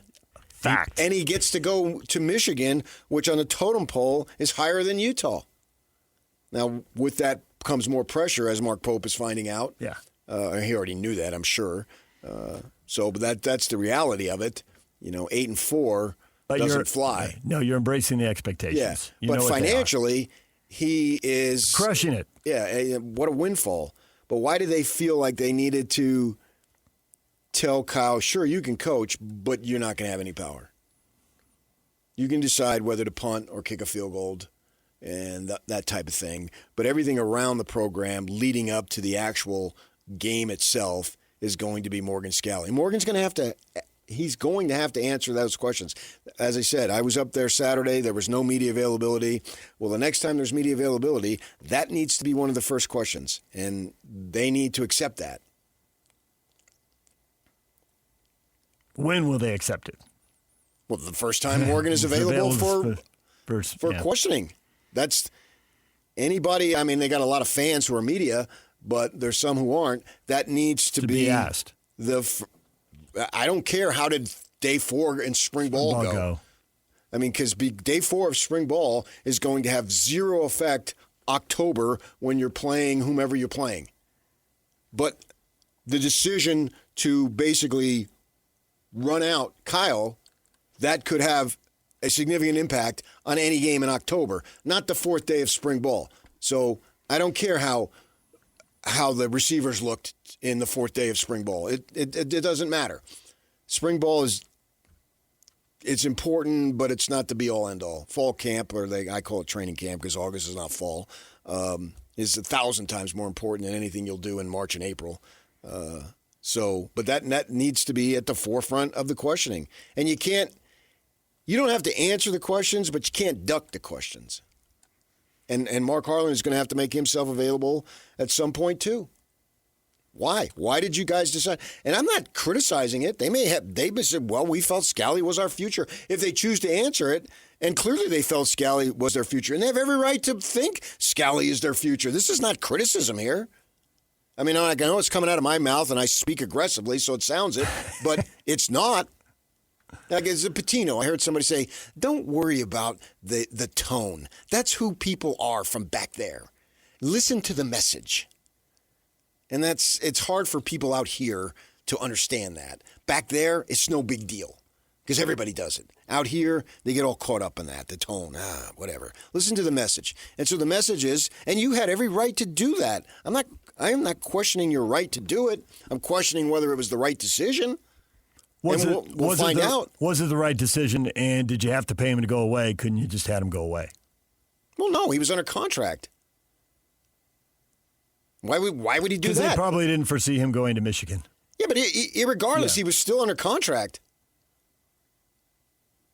You were going to have to pay him either way. So that was how you could get him out, was making him an offer that he was going to refuse. Yeah, I guess so. I mean, I don't see how Whittingham would accept that. And, I knew a lot of it, but not all the detail. And now I know why I got bombarded from family members with they're classless. Yeah. We hate them, blah, blah. I got all the texts. I mean, I show them to you. And now I knew about 80%. I came in here and said this was a messy divorce.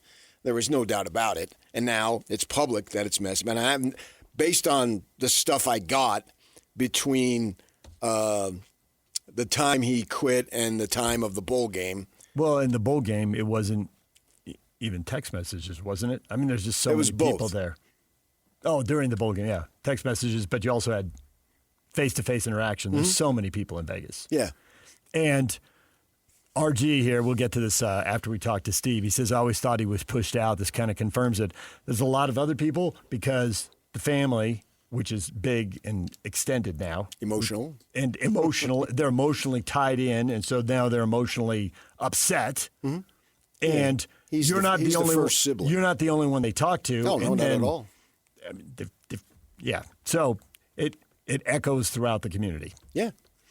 DJ and PK. All right, more of this coming up at 8:30. Steve Cleveland, former BYU basketball coach, joins us next to talk NCAA Tournament, where we go from here and where do the local teams are all knocked out. Where do they go from here? That's next. Stay with us.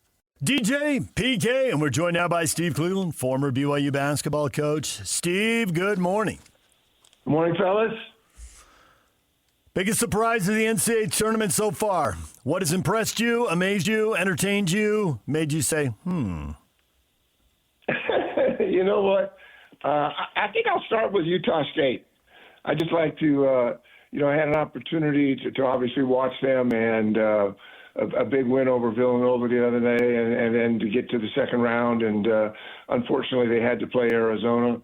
But, credit to Jerrod Calhoun in his second year, 26-8 his first season, third in the Mountain West Conference. Just congratulations to them. It's tough, and if you're not a blue blood school and have all this recognition and past experiences, so it's always fun for me to watch a local team. And I think that Falslev and Collins played really well, 20 and 22. So it's good to see local guys do well. And unfortunately, they didn't beat Arizona, but Arizona's still playing, and I suspect they'll possibly be in the championship game. So those are my feelings there. I think, just a little bit about BYU. It was disappointing. I think the thing about BYU was that they just got out-rebounded by Sean Miller's team at Texas and gave up 10 more rebounds, had 14 assists, 38 points in the paint. I thought that BYU, this was a winnable game for them, but Sean Miller and Texas kind of stepped up and made the big plays. And anytime you can shoot 47% from the field and almost 37% from the three-point line, puts you in a good position to do that. So BYU had a great year. I mean, they had a good year, and it's not what they wanted, and I suspect that they'll continue to get better. And congratulations to Kevin Young and all the guys that really had, it was so much fun when I'd go to the Marriott Center, and there were some exciting games there and fun to watch. So, now, we're in the second round, and we've still got some Big 12 teams there. Houston defeating Texas A&M. TCU lost to Duke. Iowa State. I like Houston and Iowa State. We'll talk a little more about that, but I think both those teams have a great chance to be in the Final Four, and I think one of the two are going to win a national championship. So we'll see how it plays out. Talking to Kevin after the game, he's talking about he believes shooting is the holy grail. And I'm kind of conflicted in that, Coach, because, he put out at times this year because of circumstances, at least 2, if not 3 non-shooters on the floor. So I can see where he's saying that. But then I also look at them defensively, and they had some issues. And I'm wondering, I still am the Rick Majerus school of defense is the holy grail, and you must defend because you cannot outscore people. So I'm sort of talking out of both sides of my mouth because I'm saying, okay, I get it. Over here, on one hand, you want shooting, but on the other hand, you were not as good as you could be or should be defensively. So how do you just justify both sides there as he goes? And the way college basketball is so much different from when you were coaching, is that almost every year, if not in fact every year, the roster is totally brand new in its construction of the roster and where his emphasis should be. You know what? The feeling and the thought that always you hear most often when it comes down to this time of the year is defense wins championships. And I think Kevin Young's team and his staff, I thought they competed and played harder and better defensively. When you get into big games, when they play Texas, you shoot 18% from the three-point line. That really hurts. You get out-rebounded by 10 rebounds. Texas beat them in assists and steals, points in the paint. All of those things kind of solve. Basically all of those things are how you go about winning games in the postseason. And so, yes, defense, I think you got to play it. It does win championships. That's a given. The effort, those things are given. You got to do that. That comes with it. But you also have to combine it with the ability to make big baskets at the right times. And I think that's what happened with Texas, is that offensively, I never have been able to pronounce his name, but the Vukatitis kid, 23 and 16. I mean, they had 4 guys in double figures: Pope with 11, 2 and 2, Swain 14, 5 and 6, and Mark 19, 4 and 2. I don't necessarily think that BYU played poorly defensively. I just think Texas was a better team on that night, and they demonstrated it. So, yeah, you got to guard, you got to defend, and I think Kevin and his guys did a great job. I think they had higher expectations. They got to the second round last year. So I'm sure recruiting and defensively and recruiting and continuing to get great players is going to be real important going forward. You have left coaching behind. You are a full-blown media member. When you get a difficult name, apologize for it in advance, then try to say it, but say it really fast. And it happens, you nailed it, but never try to say it twice, because then you're just asking for trouble. Always go to the pronoun on the second reference. Well done, Steve. Bravo. I applaud you. Thank you, fellas. I did it as quick as I could. You got it. Nobody in the listening world had any idea what I was talking about. Going back to when you coached, and I know the three-point line and things have changed, but when you were trying to rebuild the program, it was about getting players, but you also hired Jeff Judkins when Rick Majerus didn't want him anymore. And Juddy went down there and talked to you pretty directly, I think, about how Rick defended, what the goals were, and it looked to me like you adopted that stuff immediately. And your team's a field goal percentage defense, you were giving up 44, 45%. All of a sudden, you're giving up 39 or 40. That 40, hitting 40, you're getting underneath it. It's like the holy grail. 3 teams did it in the league this year: Kansas, Arizona, and Houston. Well, look who's playing. Yeah. That's an interesting phone call. It was a long time ago, but I can still remember Jetty calling me. It was past midnight, and I know that he had some struggles there, and it felt like he needed a new place to go. And when he called me, we probably talked for an hour that night. And there was no question in my mind that he had been in a program where they had great success defensively, offensively, been to a Final Four. And, there was never any pride on my part in terms of, when he called, I said, Jetty, this is a great opportunity for me to pick your brain and to learn more. I was a new college coach, hadn't been in those situations and circumstances. And we spent a lot of time together that night and going forward. And we did become a better defensive team. And we had a great coaching staff. And I'll always be grateful for that, because it is, you start looking at today and in the world today, and I don't know if I still think that defense wins. And when you start looking at Houston and Iowa State and Arizona and Duke, those are teams that play both sides of the ball. Those are probably in my Final Four and how they get there. But you can't win a championship without playing defense, and there's got to be good fortune, big baskets, last-second shots. Those are things are all important. And I think going forward, and BYU's now been into that twice now. Utah State, I loved what they did, and they weren't going to beat Arizona, but beating Villanova. Coach Calhoun does a nice job defending. I've never seen a Utah State team that didn't play really, really good defense, besides having the greatest fan base in the world.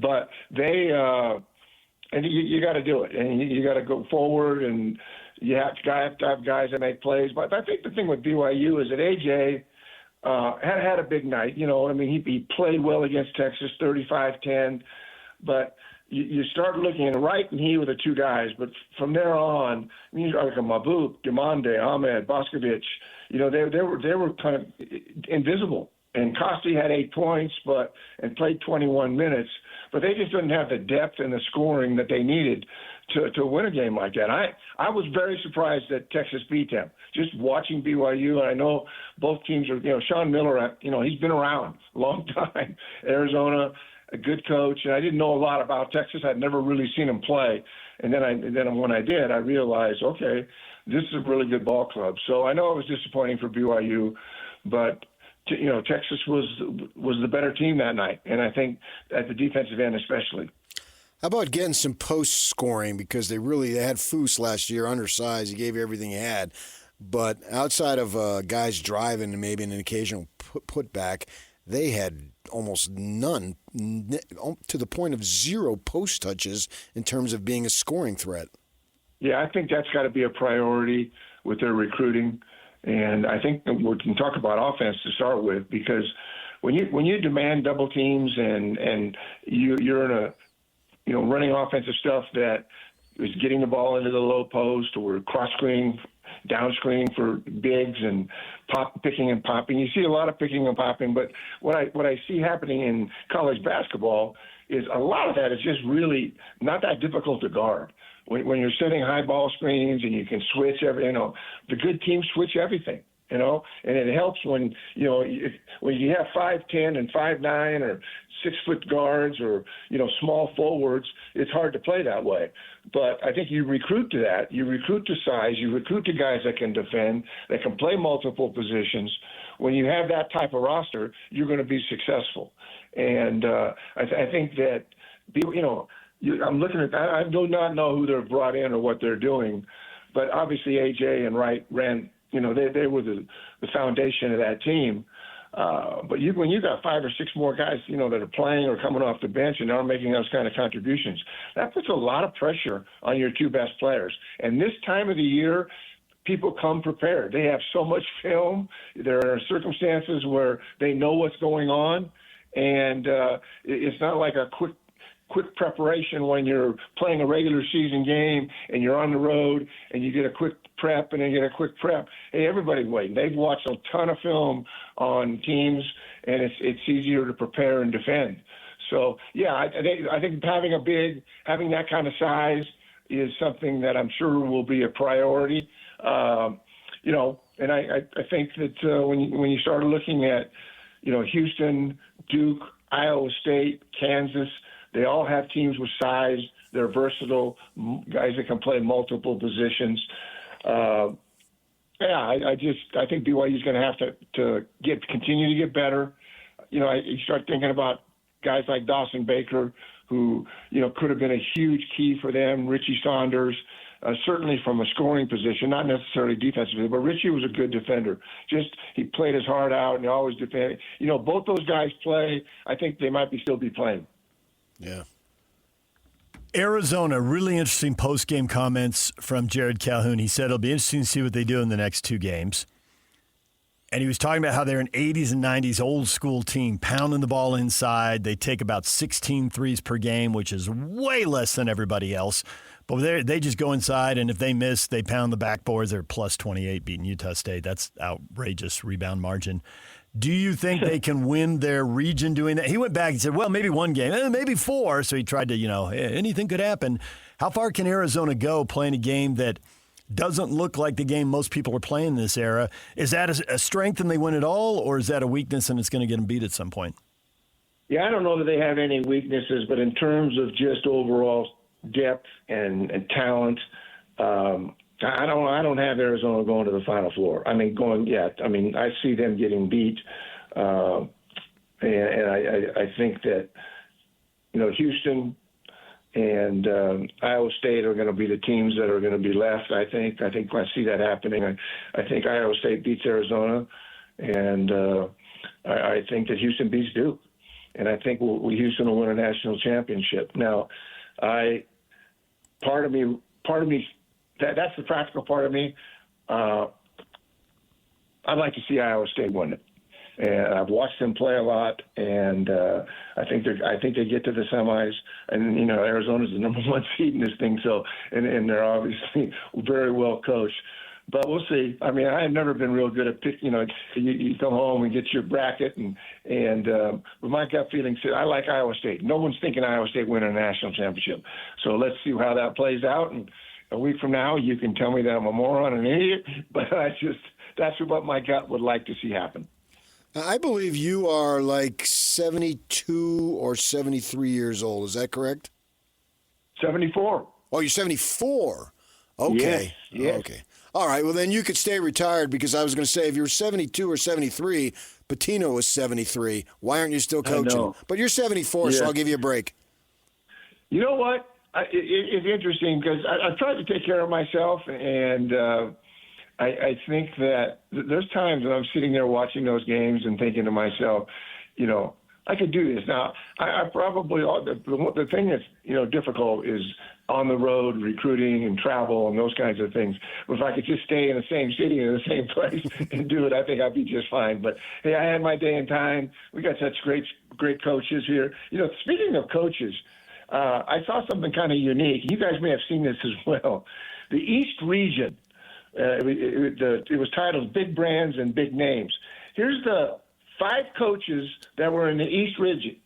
John Shire from Duke, Rick Pitino from St. John's, Bill Self from Kansas, Tom Izzo from Michigan State, Nick Cronin from UCLA, and Dan Hurley from UConn.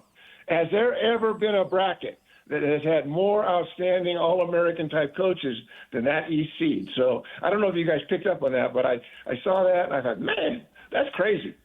Yeah, what I picked up on, experience. I picked up on Barnes, Izzo, Pitino, all in their 70s and still going. Yes, absolutely.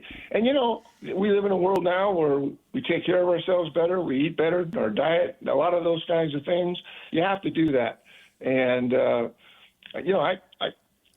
I look at those coaches, and there's some guys that have been doing it a long time, and you got to take care of yourself. And there's a lot of stress and there's a lot of angst throughout the course of the season. But I think coaches do get renewed this time of the year, and I think that. Even though there's a lot of stress and pressure, I think you can take a deep breath and say, okay, let's go. And we got tons of film. We can watch this thing. So I'm excited to see how this thing plays out. But I've watched Iowa State a lot, and I think probably Houston's everybody's pick. But I'm going to see if Iowa State can have a circumstance where they can pull off an upset. Steve, we appreciate it as always. Thanks for joining us. Yeah. Good luck. We'll look forward to watching the games. All right. Iowa State will hold you accountable. I don't even know what that means, but it sounds tough on the radio, so what the heck. All right. Thanks. See you guys. All right. Steve Cleveland, former BYU basketball coach. Ken Pomeroy, KenPom.com at 9 o'clock. More college basketball, more on Kyle Whittingham and the U, and everything spilling out into the public purview. What does it all mean? We'll get to that next. Stay with us. This is Jay Scott and Ben Anderson. I do think it proved out, Ben, that what we've talked about with the NCAA tournament, particularly with BYU over the years, is absolutely true. If you get a bad matchup in whatever round, it's going to be a long day. And BYU did not have the size to make Texas a good matchup. Yes, Texas has legit size at every single position, and that does negate some of what BYU does well, and then they were able to exploit where BYU doesn't have elite positional size. And then, I don't think Kevin Young got more out of this team than was expected. I think he did a replacement level coaching job this year. Excellent recruiting, definitely dealt with some injuries, the issues of starting slow, the issues of not seeing the ball move. AJ in this game at one point very clearly just decided, I don't trust anyone else on this team. And he's probably right to do it because he tried to take over. I do think this team underachieved. Catch Jake and Ben weekdays from 10 to noon on 97.5, the KSL Sports Zone. This podcast is supported by Talkspace. When my husband came home from his military deployment, readjusting was hard for all of us. Thankfully, I found Talkspace. Talkspace provides professional support from licensed therapists and psychiatric providers online. Military members, veterans, and their dependents ages 13 and older can get fast access to providers, all from the privacy of their computers or smartphones. I just answered a few questions online, and Talkspace matched me with a therapist. We meet when it's convenient for me, and I can message her anytime. It was so easy to set up, and they accept TRICARE. Therapy was going so well, my husband and I started seeing a couples therapist through Talkspace, too. Talkspace works with most major insurers, including TRICARE. Match with a licensed therapist today at Talkspace.com/military. Go to Talkspace.com/military to get started today. That's Talkspace.com/military. We have tickets to the Utah Jazz play the Washington Wizards Wednesday at the Delta Center. Caller 12 right now, 801-575-ZONE. We'll win a pair of lower bowl tickets to watch the Jazz and the Wizards Wednesday. Call right now, 801-575-ZONE. All right, got the question up on Facebook. Tons of replies. Details of the messy divorce between Kyle Whittingham and Utah have now gone public. Why did it come to this? Scotty says, well, I don't know why, but this is great timing for this to be filling the headlines instead of BYU right now. Good work, guys. Thank you, Scotty. We had no control. Yeah, but the disappointment in BYU basketball is still there, whether we're talking about it or not. True story. So there you go.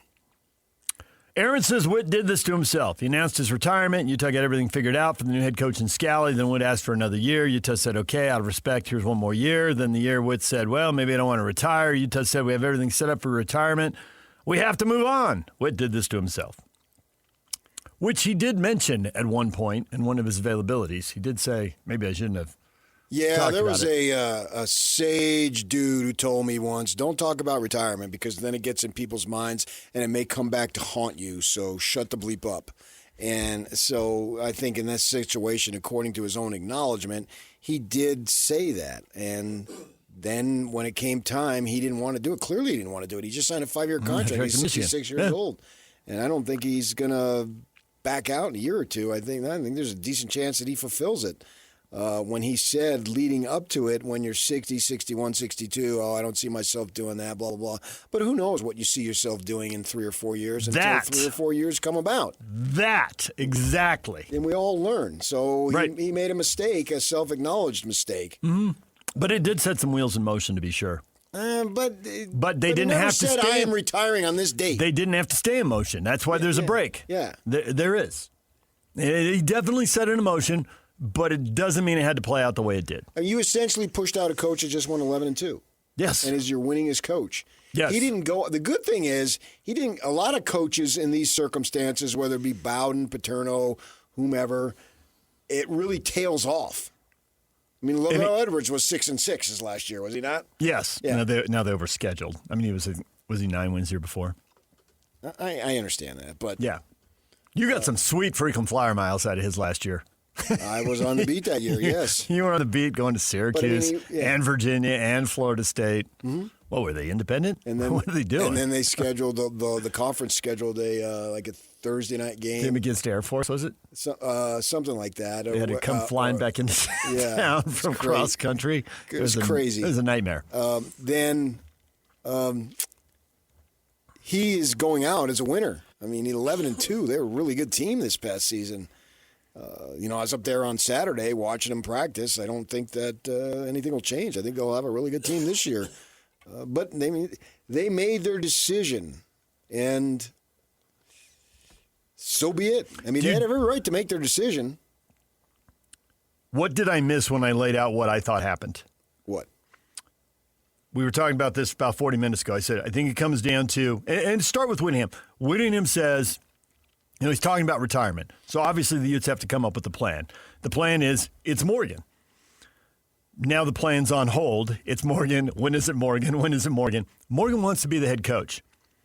Mark doesn't want to lose Morgan, which is a possibility. Would it have come to that?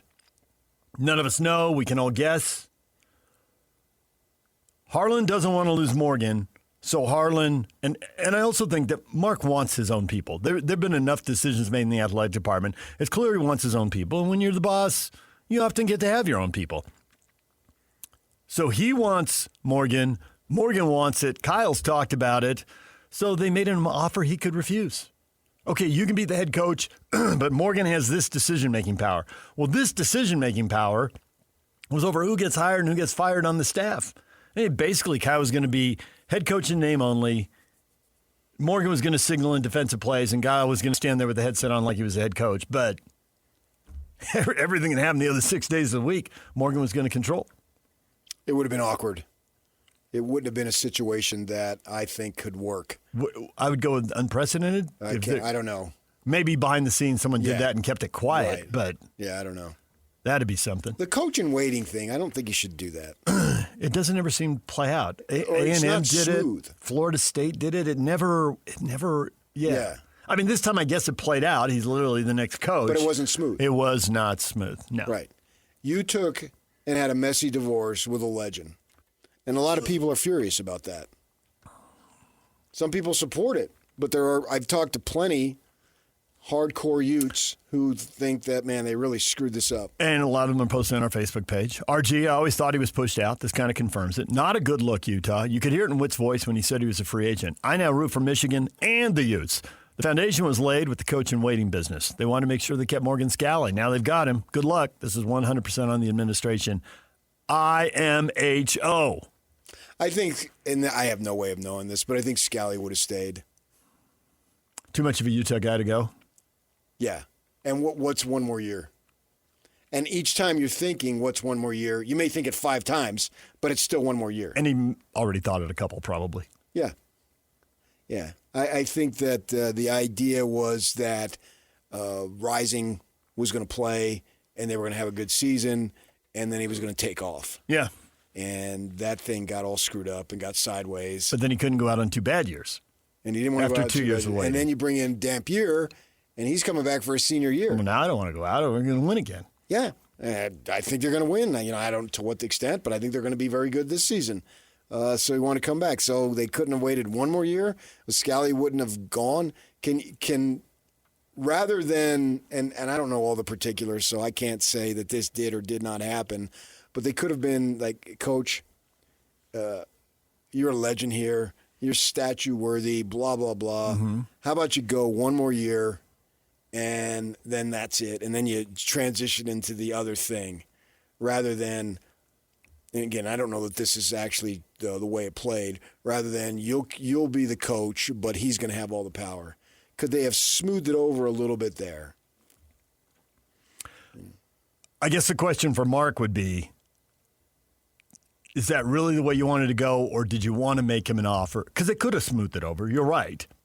I mean, the administration, and I'm putting all this on Mark Harlan, some of this has to go to the president. Presidents are way too involved in athletics. We talked about it in the last segment, but we hadn't said that in this segment. Not everybody was maybe listening to that last segment. Well, I think the buck stops with President Randall. Right. So between the president and the athletic director, they had to have a pretty good idea Kyle wasn't going to sign off on that, didn't they? I mean, that must have crossed their mind. Oh, I think maybe it was the goal. About 80, 90%. Yeah, maybe it was the goal. Like, all right, we'll offer him this. There's no way he'll take it, and that will do it. Yeah. Wouldn't be the first negotiation went that way. Making them offer they can refuse, and then they will. Right, and then they got one-upped by the Michigan thing. What a crazy story. Yeah, he one-upped him. What a crazy story. And he took the job, and I said this weeks ago because you pissed him off. Well, didn't he say as much? He said I'm not done, and he made it very clear that he was ready to stick it to him. And that letter from Harlan. But that was a week or so before. Okay, but the letter from Harlan essentially. Well, that was after the fact. I know, but the letter from Harlan essentially says as much that you pissed us off, and Kyle's like, "Do I care?" Well, at that point, there is no smooth transition. Yeah. So that's where I would disagree with Mark. The gloves come off. Once it was over, then there wasn't ever going to be a smooth transition. It's cool to have a smooth transition, but you're the king. It's only as smooth if he stayed. Right. You're the king of Jersey here. Yeah. It's every man for himself. I was going to say, does it have to be a smooth transition, or it's just like... Because if the roles were reversed, would you have told your coach, no, you can't hire... You brought in Coach XYZ to coach at Utah, and he had been there for 20, 30 years at school, whatever, and he wanted to bring in Jason Beck and all the guys that he brought in. Would you have said, no, you can't do that? No, you wouldn't have. You wouldn't have. So you would have allowed a non-smooth transition. There's no doubt in my mind you wouldn't have told them, oh, no, you promised school that I have no relationship with because we are high moral people here, and we're not going to allow you to bring in 6 coaches and 4 or 5 players, including quarterback, the wide Moa kid, receiver, who is all that apparently as the top recruit, blah, blah, blah, except for the kid the lineman that Jordan Gross brought down. Kelvin Obot. And I saw him, and he's huge. I saw him the other day, blah, blah, blah. And they would have said, no, we're just not going to allow this. Of course you wouldn't. You wouldn't have said any. If that AD would have called you, you would have said, what do you want me to do? That's his coaching staff. Am I going to tell him he can't have these guys? No. So I think that was, but I get that his feelings were hurt in a sense. You said we'd have a smooth transition, and then you ripped off 10 of our guys. But at that point, it's all fair in love and coaching. Because anything goes. There are no rules in the jungle. Right. I'm surprised he didn't take more. Why not take them all? Well, he had to keep some Michigan people because he couldn't have everybody. And Hart, the guys he wanted, he took, and he kept some of the guys there because you had to have some continuity with the kids on the team, and then more of the Michigan recruits nationally. But still, you want guys that you can rely on to help you smooth over your transition. So that was sort of a war of words. But in retrospect, what did Mark Harlan think was going to happen? That he was just going to take his brother Freddie and that was going to be it? Yeah, I don't know. And you're giving Jason there's Beck 2 different questions over here. $1 million raise? There's a couple questions here. One is like, what did he expect and what should he have expected? I don't know what he did expect. But what should he have expected? Once you irritate a Whittingham, what's going to happen next? I've had my life threatened many times by them. And that's just grandkids. So what he did expect, I can't speak to. But what should you expect is Kyle's going all out. And there's no real reason. Yeah. There's no real reason anyone who knows him even a little bit would expect anything else. There was a time they beat BYU on one of those deals, and Kyle had asked me a couple times, hey, come over to In-N-Out with us. I want you to come. Mm-hmm. And I declined a couple of times, but then I figured, what the hell? So I said, yeah, okay, I'll do it, right? And I brought Monson with me. Mm-hmm. And one of the family members was writing a blog at that time. Mm-hmm. And the blog, PK and Monson, I saw them over there drowning their sorrows in their burger. They did not know. The man had asked me like 4 times to come. And I finally said yes. It's a true story. But he came in on Monday and told me all of this. I guess I forgot because I was producing at the time, I think, when this all went down. But out of context, they didn't know that you'd been invited personally. Multiple times. He is the enemy. Everybody knows this. It's no secret. I'm friends with the guy. I've golfed with him. We've hung out. I don't make any bones about it. Everybody knows it. Okay? We text, blah, blah, blah. I try to not let it interfere into my job as much. I mean, but I got biases. Everybody's a bias. I think actually, though, everything I've been able to say, and I like Mark Harlan. I want to be the first to say that guy's treated me like gold. Mm-hmm. I do not dislike him at all. I've seen you two. Yeah. Yeah, you go over there and you have your Arizona jokes. And we joke back and you forth. entertain yourself to no end. Yeah. I know. Right. So I'd like to think that he would say, hey, he's treated me fairly. We've said this before. He's a lightning rod, and he's going to take a lot of heat for this. And some of it justifiably so, but there's no way this happened without the president weighing in. No, and I wouldn't want it to happen if I were Mark. Right. But I'm looking at our comments right now, and I think of all the things in the comments, it's like, people, you got to understand how this works. There's no way an AD is going to go out and make these kind of decisions flying solo. Now, he may have come up with the plan. He may have come in and sold the president on it, or maybe not. I don't know. That could have gone several ways. President Randall has supported Mark Harlan, and so he's supporting his people. This is my own thought, is that Mark recommended this, and President Randall signed off on it. No one's told me that. Yeah. That's my own thought. He's supporting his people. Could be. I don't know that. That's a guy who he needs to support. You can't undercut him. I do believe that they are tied at the hip and that he is supporting him. Yeah. And I think the Morgan Scally press conference, which is online, you can go watch it, he specifically pivots the president does, while he's speaking, and compliments Mark. Right. Because he knows he's been taking grief. He knows 100%. Mm-hmm. And it was a rare opportunity for him to be out in public talking about sports in front of a lot of boosters. That was more pep rally than press conference. Oh, that was big news that day. Yeah. And he was absolutely speaking to the boosters. Many of them were in the room who are irritated with Mark. Yeah. Now, some of them in the room, some of the big boosters in the room love Mark. It's not 100%. And they love Morgan. Well, that's kind of across the board. I mean, Morgan's pretty popular. Morgan's a great recruiter, and he's recruiting everybody all the time. He can't help himself. So they had an open practice on Saturday, and I went up to it, and they were in the indoor facility first, and then they went outside, right? And they're just doing some stuff on the indoor.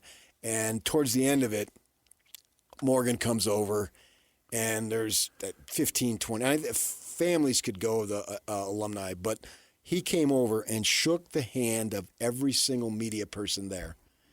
And somebody said something when he came over to me, and Morgan, oh, man, yeah.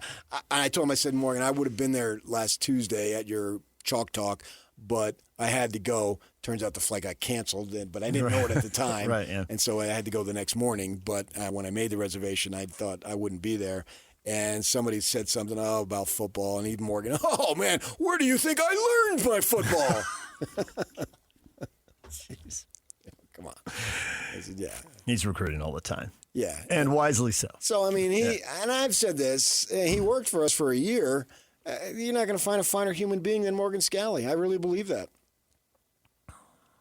So then to put a bow on all of this, there's only one job. It's a really cool job. Multiple people wanted it, so it got messy.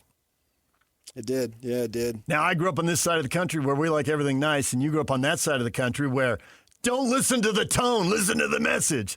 But at the end of the day, multiple people wanted the same thing, and everybody can't have it. And I do think that this idea of him, and I'm writing about this literally as we speak, that his legacy, it'll smooth over.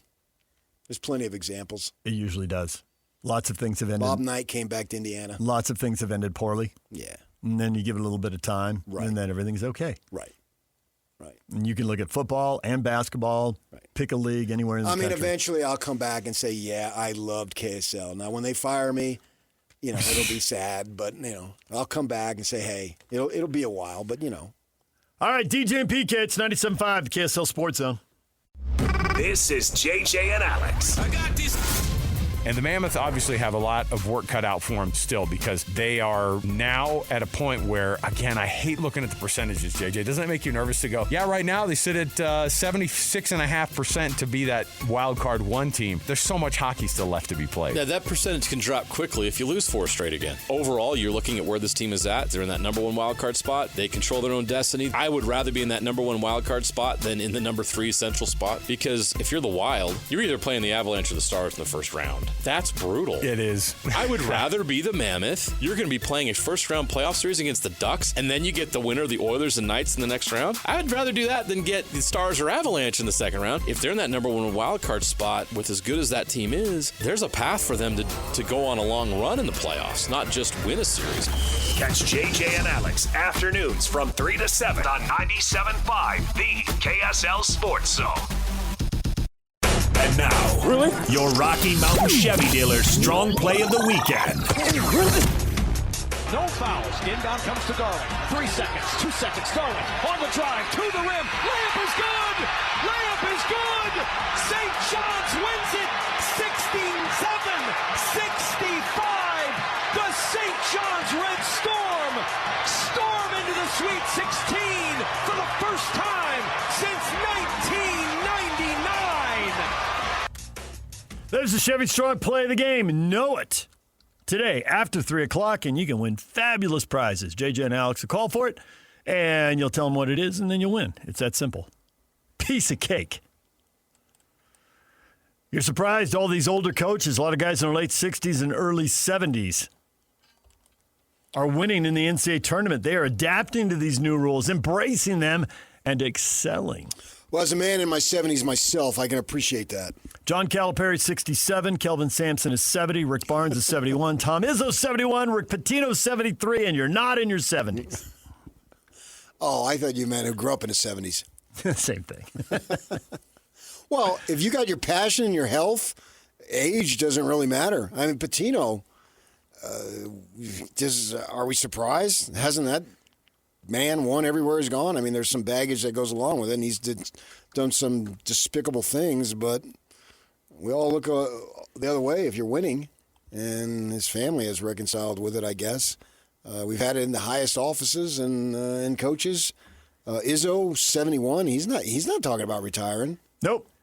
No, he's stayed locked in one place, and he's winning, and Pitino's now taken either 4 or 5 different schools. I'm losing track to the Sweet 16. Yeah. Bill Self talked about he's got to check with his family because he's had some health issues, so we'll have to see how that plays out. Calipari, that guy wins wherever he goes. And if I had to bet, I'd pick Arkansas to win on Thursday against U of A. Oh, yeah. They'll knock him out, huh? I think that might be the best chance. We'll see how it plays out from that perspective because this guy and this Acuff kid, yeah, he's available. Take him. Calipari knows guards. Yeah. If there's Stop arguing with him about pro prospects. Yeah, if there's one guy he can recruit, it's a star-level guard. We need a program to list all the guys. SGA, Booker, these are 2 off the top of my head. He knows what he's doing there. So, yeah, that's cool. And that's, and Kyle, we're talking about older coaches. He'll be 67 during the season next year. But, and I look at him, we've all been around him for a long time. I really see no different between 66 and 56. I was going to say he's 67 going on 57. Yeah. Yeah. So if you want to do it, do it. You just read something, and I saw it too, over there, Creighton, Greg McDermott. I believe Greg is like 63. And he's stepping down. But if you passing it to a coach in waiting, maybe we found one where it works. I don't know how. Yeah. I'm not close to it, so who knows how smooth it is or isn't behind the scenes. But. And I know that St. Mary's, we know about Randy Bennett here. He's going to be 64, I think, in June. And he is apparently showing some interest in the ASU job. Now, he grew up in Mesa Community, which is a large community college over there in the East Valley, obviously, especially at the time that he went. He played there, and his dad was the coach there. They've got more junior colleges than they had in those days. But if he still has his passion for another 5 years for that program, which hasn't done anything, and he wants it and they want him, fine. DJ and PK, it's 97.5, the KSL Sports Zone. Coming up next, Ken Pomeroy, KenPom.com. Surprises, stunners. How's his bracket? We'll get to that next. Stay with us. DJ, PK, and Ken Pomeroy from KenPom.com. Ken, good morning. Good morning, guys. You're going to ruin March Madness. You realize that? You are going to do it. You're going to ruin it because it's really not about the kids and it's not about the schools. For most people, it's about their stupid brackets. For me, it's about my stupid bracket. Goodness knows my bracket's dumb. You know what I just realized? I should just look at your rankings and pick it off that. You got 13 of the Sweet 16 in your top 16 at KenPom.com. You're going to ruin brackets. We're all just going to guess the same thing. We're just going to follow you. It's going to ruin everything. No, you shouldn't do that. DJ.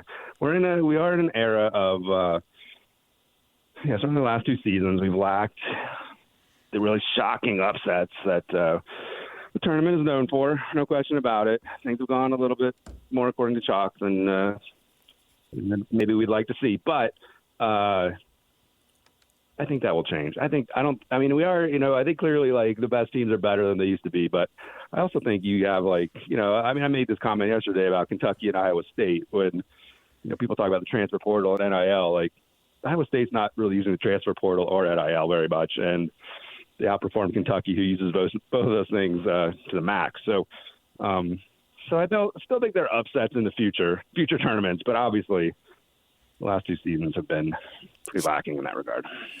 Well, certainly they have if you go by the seeds, but there's been some exciting games, and for me that's good enough, even if there aren't upsets. The opportunity for upsets are good, and then you have power teams playing each other. If it goes right down to the end, I don't really care. I don't care who wins. I just want to be entertained. And watching basketball on Sunday, I was entertained.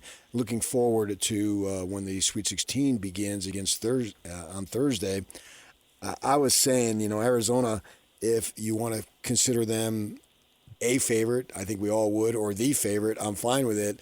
But if I'm the Cats, I am worried about the Hogs because John Calipari knows what he's doing. Handicap that game, Arkansas versus Arizona. Yeah. Does John Calipari know what he's doing? Some people might push back on that. If he's motivated. He does know how to get good freshmen, and he has that certainly in Darius Acuff. Right. Throw Malik Thomas in there as well, a guy who gets no mention because Darius Acuff gets all the mentions for Arkansas, but another guy who is going to have a future at the next level. There are segments where you watch Arkansas and you do feel like, wow, this team can hang with anyone. They're just, super athletic and have one of the best scorers in the game in Acuff. But the results don't necessarily match that. Like, there are obviously long stretches where they can't quite keep that up, and that has kind of been the case for Arkansas this year. I still think Arizona is the most complete team in the field, most complete and most consistent team in the field. Utah State gave them a great test, but still, you never really got the feeling that Arizona was going to get threatened. The issue for Arkansas is that they're not very good defensively. They don't rank inside the top 50 by defensive rating. And that, typically is not a good sign for going deep in the tournament. You can definitely overcome it. Sometimes you can fake good defense for a couple of games. Sometimes you mentioned the motivation. Certainly if there's players that are a little more motivated, they can improve their defense. But 275th in 2-point percentage defense. And we know what Arizona's calling card is. They're not shooting threes. They're trying to get to the rim. And it seems like not a great matchup, certainly when it comes to Arizona's offense against Arkansas's defense. All right, I'm going to go put a thou on the Cats then. I thought just with the eyeball test, Michigan early in the year looked dominant, and so did Arizona, and then Duke really started rolling. And I thought those three in January, it was clear they were going to be 1 seeds. Who was the 4th 1 seed going to be? It ended up being Florida over Houston. Now Florida's the first 1 seed to lose. I had them losing in the Sweet 16. They lose in the second round. I bet a lot of people picked against them. I don't know that people believed in them, but I think everyone believes in the other three. But the other three haven't exactly – Arizona and Duke have been pushed. Do you think they're getting to the Final Four?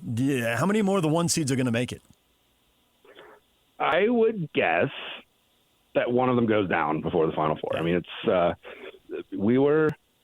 People don't realize how hard it is for all 4 seeds to get to the one Final Four, but every year it's like, a 4% chance or something. And so the fact that we lost one already, I mean, it's not unusual for a 1 seed to go down in the second round. And Florida faced the issue where they were not on the level of the other three, and they also were placed in a region with Houston and Illinois, like two of the best non-1 seeds in the field. So it was already a bad combination. They couldn't even get to the point where they played either of those teams. So yeah, I do think one of those other teams will go down. You're probably wondering, hey, who is that? And I am. I think the temptation is to say Duke, because they really have not looked like themselves really in the ACC tournament or in the NCAA tournament. I guess the second half against TCU, they kind of turned it on, but Cam Boozer has actually really struggled in a way. I say struggle. I mean, it certainly hasn't looked as good as he did during the regular season. But what's funny is, for each game that's played, I have a game MVP that's kind of, computed automatically from box score stats. And he's won the MVP for Duke in both of their first two games. So he's still been pretty good. He maybe hasn't been great, but he's been good. Patrick Gongba looked pretty good coming back from injury against TCU. That was a really important step for Duke. They do need him to be there for them to go deep. So maybe it's Duke. I will say Michigan, though. I'm going to say Michigan is the team that fails to get there. They're just a bit too inconsistent for my case. Their peak is clearly national title level, but their floor is lower than I think either Duke or Arizona. What did we miss about Texas? I mean, nothing. It's like, you go back to 2 years ago, what did we miss about NC State? It's like, it's just the way of the world. Teams in the middle of these power conferences, like they're capable of beating really good teams when they play well, and they're capable of losing to bad teams when they don't. That's why they're on the bubble. I mean, to some extent, are we that impressed that they, beat NC State? Are we that impressed that they beat BYU? I mean, no shade on BYU, but we know what they were at the end of the season. The Gonzaga win was more impressive, but Gonzaga's another team that's, they were missing arguably their best player, but certainly at the very least their second best player. Yeah. And they weren't quite as good as they were in the first half of the season once he got hurt. So I don't know. They played well. There's some, I think, fortunate matchups that they've gotten. But, when you get to the tournament and you have, power conference size and athleticism, you can compete with anyone on a given night. The shot luck goes your way, and to some extent that's in the case for Texas in the first two rounds. Because I was really impressed with that big guy, Vitas Gerolaitis, or whatever his name is. He's recycling jokes. He's already used it. He had a new audience. It worked. I forgot his name. I don't know how to say it. Vitas Gerolaitis. I speak English. So you go to an Argentinian tennis player from the 80s. Okay. Well, there's a lot of letters in there that look the same. Sure. Whatever. All right. Ken, explain Alabama to me. Because my genius, I'm figuring, hey, this bracket, it's going to be mostly the highly seeded teams are going to do what they're supposed to do. There's going to be a lot of chalk. But there's a team that gets seeded and then they lose their second leading scorer because he gets arrested. That's the team that's going to go out. And naturally, they crushed two teams. And they obliterated a Texas Tech team that won their first game in the tournament easily. Explain it to me. What is going on with Bama and how much further can they go? Yeah, pretty good. They're one of the bigger surprises. I would have. I mean, it's not so much that they've won two games, but they've been just so impressive in doing so. Like they weren't really threatened in either game. Yeah, I mean, the game against Texas Tech, they went 19 for 42 from 3-point range, and I was just mesmerized by watching that game. And of course, they were for a while. They, the broadcast crew, they were invoking last year's BYU game in terms of, will Alabama set a new record for 3-point makes in a single game? They missed their last 4 or 5 down the stretch and were unable to do so. But the point is, they were rocking it like a 50% clip from 3-point range for most of the game. And when you do that, you're going to be hard to beat, especially at that volume. So there was that. I mean, definitely, some surprising performances from role players for them, guys who have really stepped up, and that's helped. But the bottom line is when you're putting the ball in the basket and you're playing at a high pace, that bodes well for you. So I don't know, kind of like it's a little bit of fool's gold. Like they're not as good as they've looked for these two games, but will be an interesting matchup with Michigan. I mean, that's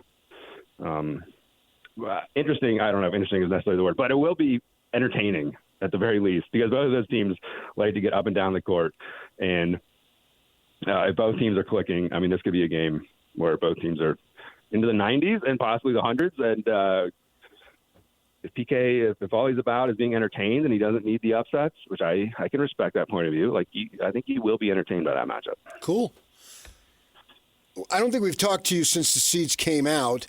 I thought I'd go rather than what you do analytically. I'd sort of look at it, eyeball it, and see if I can get it close.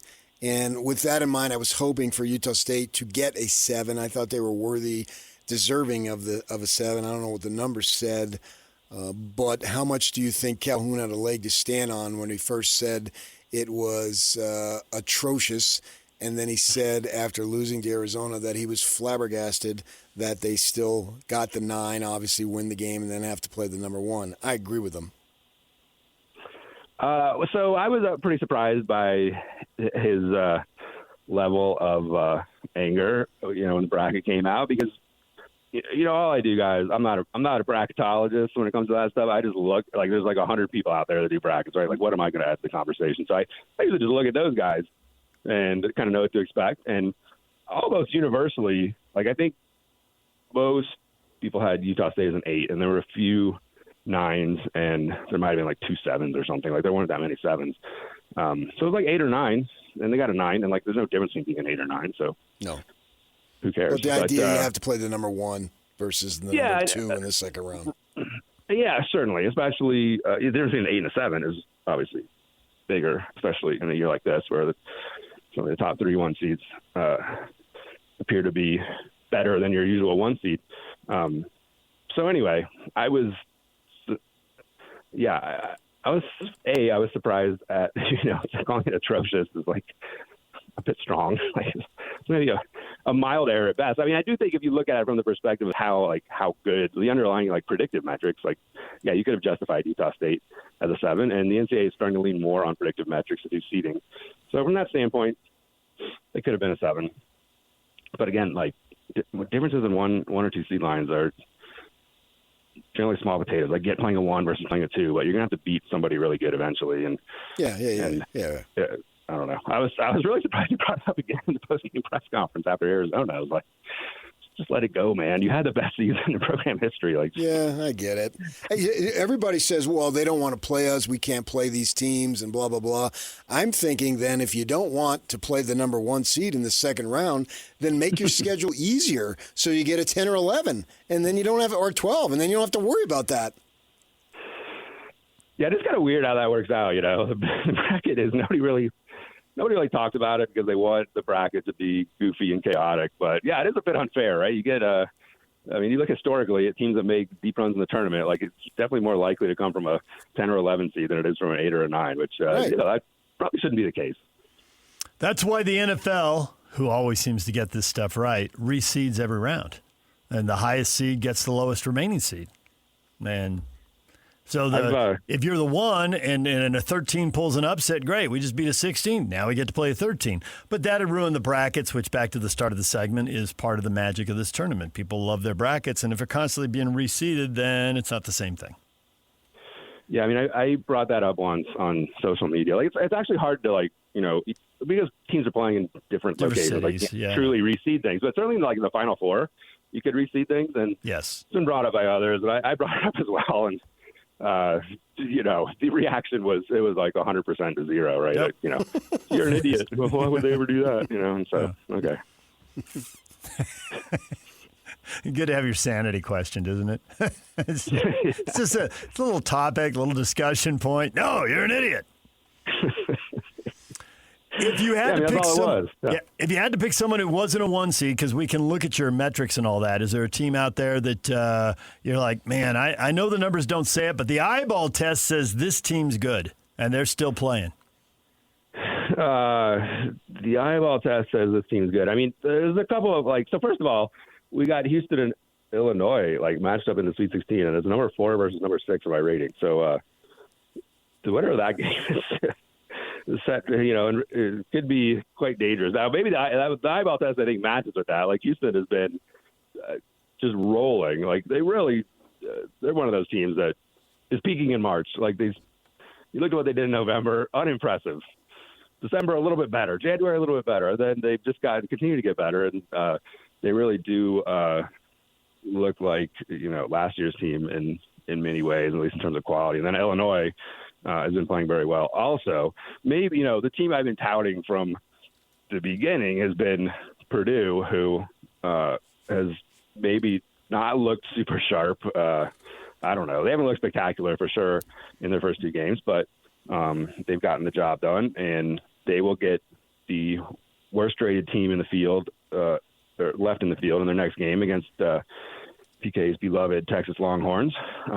So, it should be a favorable matchup, and then they potentially get Arizona after that, Arizona or Arkansas. So that's a team that, they do not knock your socks off when you're watching them play, but they do have the highest-rated offense in the country, and if they could just be, semi-competent defensively, they're a team, PK, I think you should put another 1,000 on if you want to. 1,000. Maybe I'll go 2,000. 5,000. Another thou, PK. Let it rip. Where art thou, thou? I'm wondering if you've ever noticed that these veteran teams, not necessarily the players, but the programs, it's all about the NCAAs, right? And that's how they're going to be judged. Michigan State. You just said Purdue. And now Houston is getting in that category. Not necessarily that they sleepwalk, but they don't maybe give their best performances in January and February because they know it's all about March. Have you noticed any of that through your years of watching this? I've had that theory for certain teams. It's one of those things it's hard to prove. And it seems like now with to me, it used to be teams, especially the elite teams, maybe they'd run with a pretty deep bench early in the season. And clearly that's not necessarily optimal for winning games, but maybe more optimal for long-term development. And as you point out, kind of gives you maybe the illusion that we're underperforming a little bit and maybe there's some extra motivation early in the season to work harder and develop. But I think now with the way, the net ratings work, and it kind of demands if you care about your net rating, which, the net rating is, I think, a little bit overrated in terms of how it determines selection and seeding. But nonetheless, if you're really concerned about your actual net rating, you need to kind of not take games off. And so I don't know there's that much of that anymore. Houston's issue, was legitimately, they had 2 freshmen who are the leaders of their team. And, naturally, those teams, this is true. You look at teams that are led by freshmen, and they do improve more during the season than other teams. That's statistically verifiable. And so I think that is the case of what's going on with Houston. Sure. Kevin Young at BYU has talked, PK has a quote from him covering the NCAA tournament about, having to get shooting. Shooting can kind of be the holy grail, right? That's what they give you points for. I look at your ratings here. You have them ranked 13th offensively in the country and 61st defensively. Now, at the end of the year, that had some injuries. Obviously, they lost off a big part of their offense with Saunders. So maybe Kevin's reacting more to how they were in the moment, not some season-long ranking number. But nonetheless, PK and I think are of the opinion, you got to get a lot better at the defensive end. What do you think, given all the numbers you've tracked with them this year? Well, certainly. If you have the goal of reaching a Final Four, which was theoretically the plan for BYU at the start of the season, having a defense in the 60s generally not going to get it done. Like, there are surprises out there. There are teams that are flukes and blow that away. But generally that's not going to get it done. And so it is about scoring. Like, you look back, I have data going back 30 years. So there's 28 champions in that stretch. We don't know the champion this year, and obviously 2020 we didn't get a champion. So 28 champions in that stretch, and 25 of them had a better offense than defense, which is actually what makes this year pretty weird, because you look at the top teams. Florida's out now, but all 4 seeds had a better defense than offense entering the tournament, which is one reason why I was pretty confident that all the 1 seeds were going to get to the Final Four, and why I think you're probably going to see at least another one go down. Like, they're not built in the same way that past champions have been built. So there's no question, like, if you're going to have a great side of the ball, like, it's a little bit better to have a great offense and a great defense. But, if you're going to go to a Final Four, or certainly win a national title, like, you can be great on one end, and then on the other end, you still have to be like something very close to great. We will leave it right there, Ken. Please don't get more accurate at kenpom.com, because you're just going to wreck everybody's brackets. And that's the magic of this tournament. Once your team is gone, staring at your bracket. All right. Well, your excellence. I don't think you have to worry about that. Like, history will tell you, like, there's going to be some bumps in the road. All right. Your excellence could be a problem. That's all I'm saying. Thank you, Ken.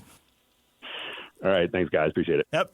If you go to kenpom.com right now, they highlight the teams that are still in the tournament. Well, Ken does. He highlights the teams that are still in the tournament, and number 5, number 11, and number 15 are not highlighted in pink. They're in white. Those are the 3 teams that he had ranked to get to the Sweet 16 that didn't get there. And then Arkansas, Iowa, and Texas at 17, 22, and 31 are the 3 that are there. Other than that, he's just on point. It's just like, he does his numbers, and here's the top teams, and 13 of the top 16 are still playing in the tournament. So they work, That is Ken doing his thing. I guess that's why the NCAA selection committee uses his numbers. Sure. How about that? Yeah. When we come back, everything you missed in this show, next. Stay with us.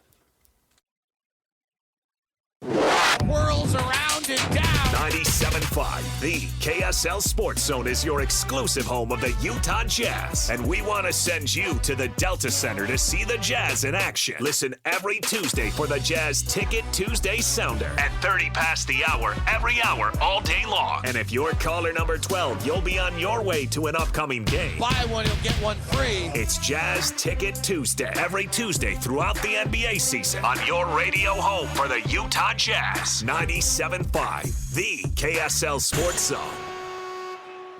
Slacker Road Headlines brought to you by Trajan Wealth. Call Trajan Wealth today, your local trusted financial fiduciary. Call them at 801-210-6800. Visit their website at TrajanWealth.com.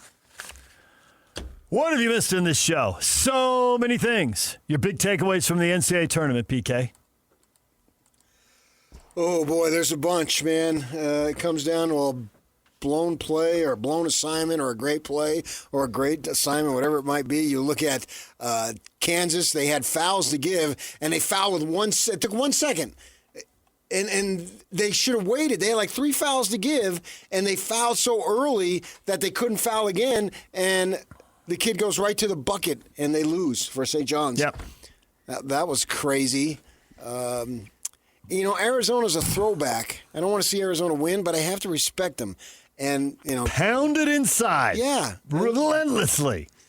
And I didn't pick them to win it all, but I did pick them to get to the Final Four. But I do think at some point when they're chasing a game, they're going to fall behind. And do they shoot the 3 well enough? Do they have enough guys who shoot it to come back?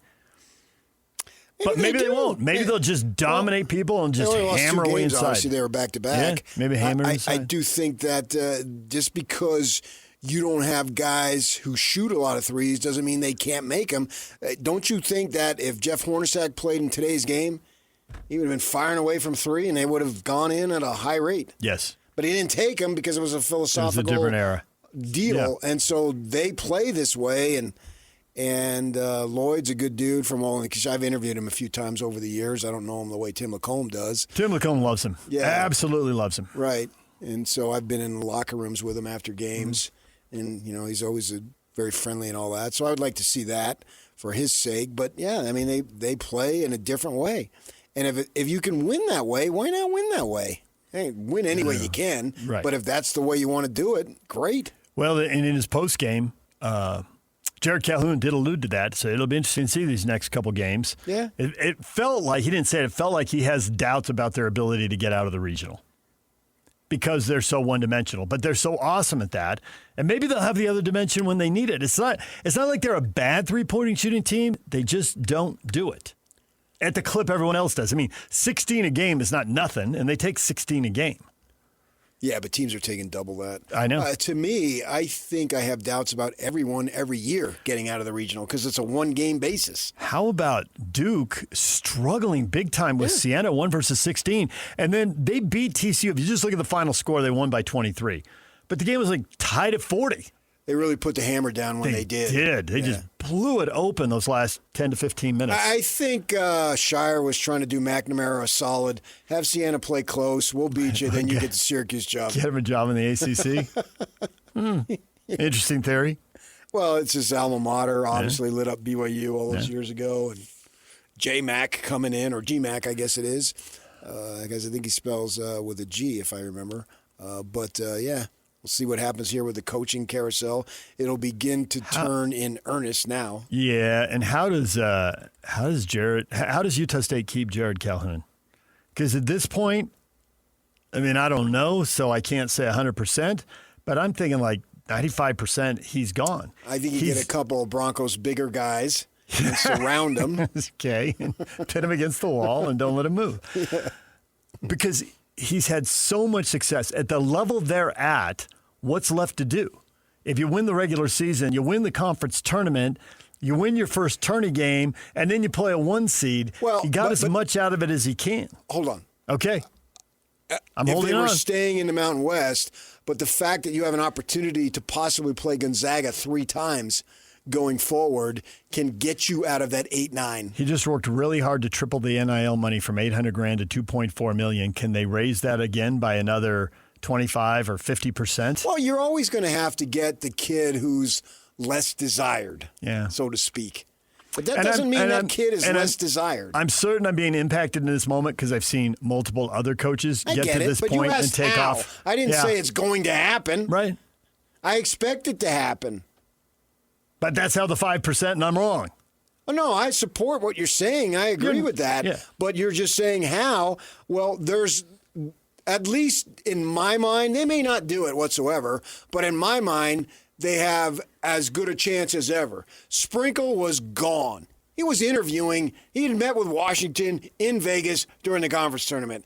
Odom, he was gone. Right? He didn't want to be out here. I don't know why he came in the first place. Because it was a better job. He wanted it badly. He had connections with the Jazz and leveraged them to get the Utah State job. But he had the Jazz recruiting for him. It just didn't. Don't go. You got to be happy. You got to live your life. I get it. And he got out of here. What do you with the VCU? Why not just stay where you are and you get on the VCU in the first place? I agree. You didn't have to come all the way out here. Whereas with Sprinkle, it was a clear step when he came here and a clear step when he left, and he stayed in the same part of the country. Yeah. It was much more logical. Maybe Jim, that's the old UConn coach. Jerrod could see something different. I don't think so. Yeah. I get what you're saying. Yeah. There's a pecking order. There's a lot of smoke around Cincinnati. The pecking order changes a little bit for Utah State. It does. It's never been as attractive as it is right now. That's the good thing if and when he leaves. And the pecking order always changes for everybody. I saw a post about everyone thinks the NIL era just loads us up for the Blue Bloods. And there's no doubt. And there's 6 Big Ten teams in the Sweet 16 and 4 from the SEC. The big football money is paying off for those 2 leagues. They got 10 of the 16. But North Carolina's a blue blood, and they're out. Others can pay. Kentucky's Everybody can pay now. Kentucky's Everybody a blue blood, now. and they're out. Yeah. Wisconsin isn't a blue blood, but they have had a pretty good run. But they're out. They're a good football. They're a good basketball program. Yeah, they're out. I think you have to get people who aren't chasing. Why did Mark Few stay all these years? Wasn't chasing. Thought he had a really good thing. He could have gone. He could have. The guy before him didn't work out. Went to Minnesota. So Mark Few can't be the only guy. I do think Spencer Nelson, he'll stay. If they hire him. Yeah. I don't know. J.C. Carroll. I feel like that hire moment. him. The moment with Spencer. Sam Merrill. The moment was that Sam's in the NBA. He's got NBA money. He doesn't need these headaches. What better push PR-wise to get somebody? The Spencer thing, I think it could have worked, and maybe it's just because I know him a little bit and I like him. And it could have worked, but once he got pushed out and he got something else going in his life, why go back to that? And it's like they should have thought of that differently. Bring back Stu Morrill. But I think that moment's passed too. I think Stu's had enough. That's why he left in the first place. Like, that's enough of this. But you'll get an attractive candidate. 100% believe candidates. that. 100% believe that. Just as you can lament the stepping stone if it costs you your coach again, and I would get that with Aggie fans. I'd let them hang their head for a moment. But then you got to turn around and say, okay, but the stepping stone, now you're on the right side of the equation here. There are going to be a lot of good young coaches who want this job. Because they're going to see, they're going to see like 1, 2, 3, 4 coaches in a row. I mean, guys are hitting it out of the park here. So, and I shouldn't just say good young coaches. Good middle-aged coaches may want that job. Right. And there's something to be said with the older coach. We've seen that quite a bit in football, but we've seen a little bit in basketball too. You can find somebody who's like 50, 55, tired of hopping around, maybe even someone who's been fired. Signetti, man. Yeah, like, hey, I'll go do that, and this will be good. I'm calling it right now. Your next Utah State coach, Mark Pope. You want that so badly. Wow, what a circle that would be. You want that so badly. All right. Anything else you'd like to talk about? Good win for the Mammoth, gutting it out at home in overtime and beating the Kings and getting 2 points. They haven't clinched yet, but they're getting close. They're going to make the postseason. Yeah, I think so too. They're right on top of it. And thank goodness for Philadelphia's fourth quarter. It was a 1-point game for the Jazz going to the fourth, and Philly won the fourth by 9. They won the game by 10. And the 10-day guys are playing, depending on the game, 45 minutes here, 48 minutes there. This is unprecedented. I called for that 2 weeks ago. They're doing it. They're sparing no expense. I love myself, Andy Garcia, and I didn't know him a couple of weeks ago. And now this Kennedy Chandler, or is it Chandler Kennedy? Kennedy Chandler. Got himself 37 minutes of playing time. Yeah, lighten it up. And he was chucking, too. He was. Hey, why not? You got 10 days. Now you only got 9. I was going to say, well, no, is he down to 8? It's down Friday. Was that Saturday? So now he's down to 8. Yeah. Yep. He's got like a week left. Let her rip today against Toronto. Now, I think Toronto wins this. You did point out Toronto's going back-to-back after a loss in Phoenix. Yeah. Phoenix had been sucking. They lost to Milwaukee the day before. Holy shnikes. Toronto's been playing 500 ball here over the last 3-4 weeks.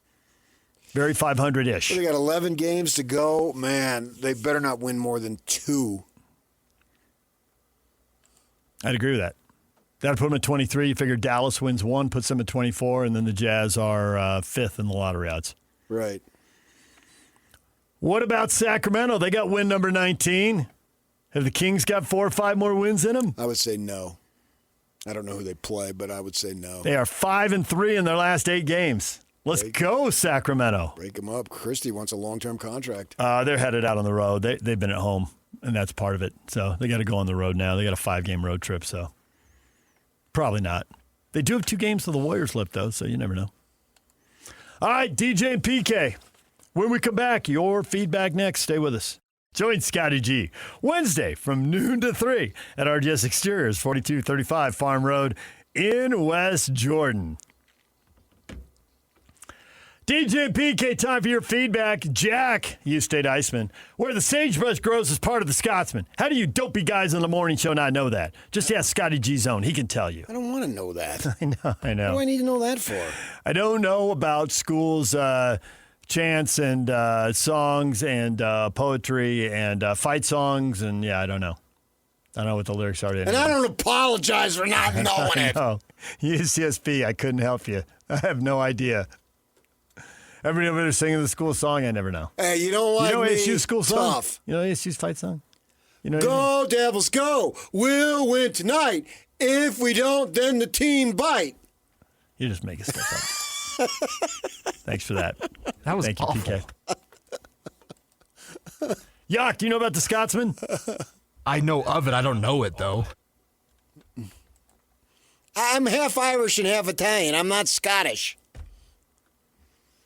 How can you not respect Utah State basketball for what it did this season? Marie, they were fun to watch. Mark, excellent season, Aggies. Sharon, they know how to pick coaches. They just don't have the money to keep them. Well, you beat New Mexico at home to clinch the regular season. You're at home. Your fans can celebrate. Then you go down to Vegas and you win that one. There's something to be said for that. And then you win a game and they're interviewing Calhoun and the players are jumping up and down. Falstaff's having the time of his life.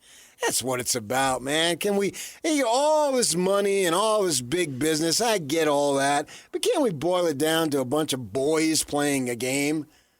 Boys and girls, in this case boys, and they're having the time of their lives. Can we not have some joy in that? Except for the several $1 million over here off to the side? Yes, we can. I understand that too. But it is what we love about the tournament.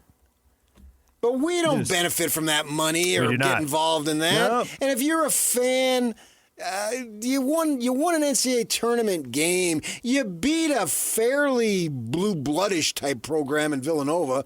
Certainly not now after Jay Wright has left. I understand that. But nevertheless, man, you're in San Diego, and Patino said, it's 85 degrees. This is awesome. It was awesome. Yeah. Scotty G was right on the marina, had the boats and the water right behind him. I know where they stay. I've stayed there. Stayed there several times. Yeah. I rode an elevator with Stuart Scott once. Oh, really? When the Super Bowl was in San Diego. Mm-hmm. The only time I had a police escort. I got a police escort over to the open media day. We were on the freeway there, man. That's the only time. That's the only thing I can hang over your head. I've actually had a police escort. I haven't had that. But you flew charter. I've never flown charter, nor will I ever. Well, we'll leave it right there. DJ and PK, we're all done. Jake and Ben are up next with Jazz tickets to give away. Stay with us right here on The Zone.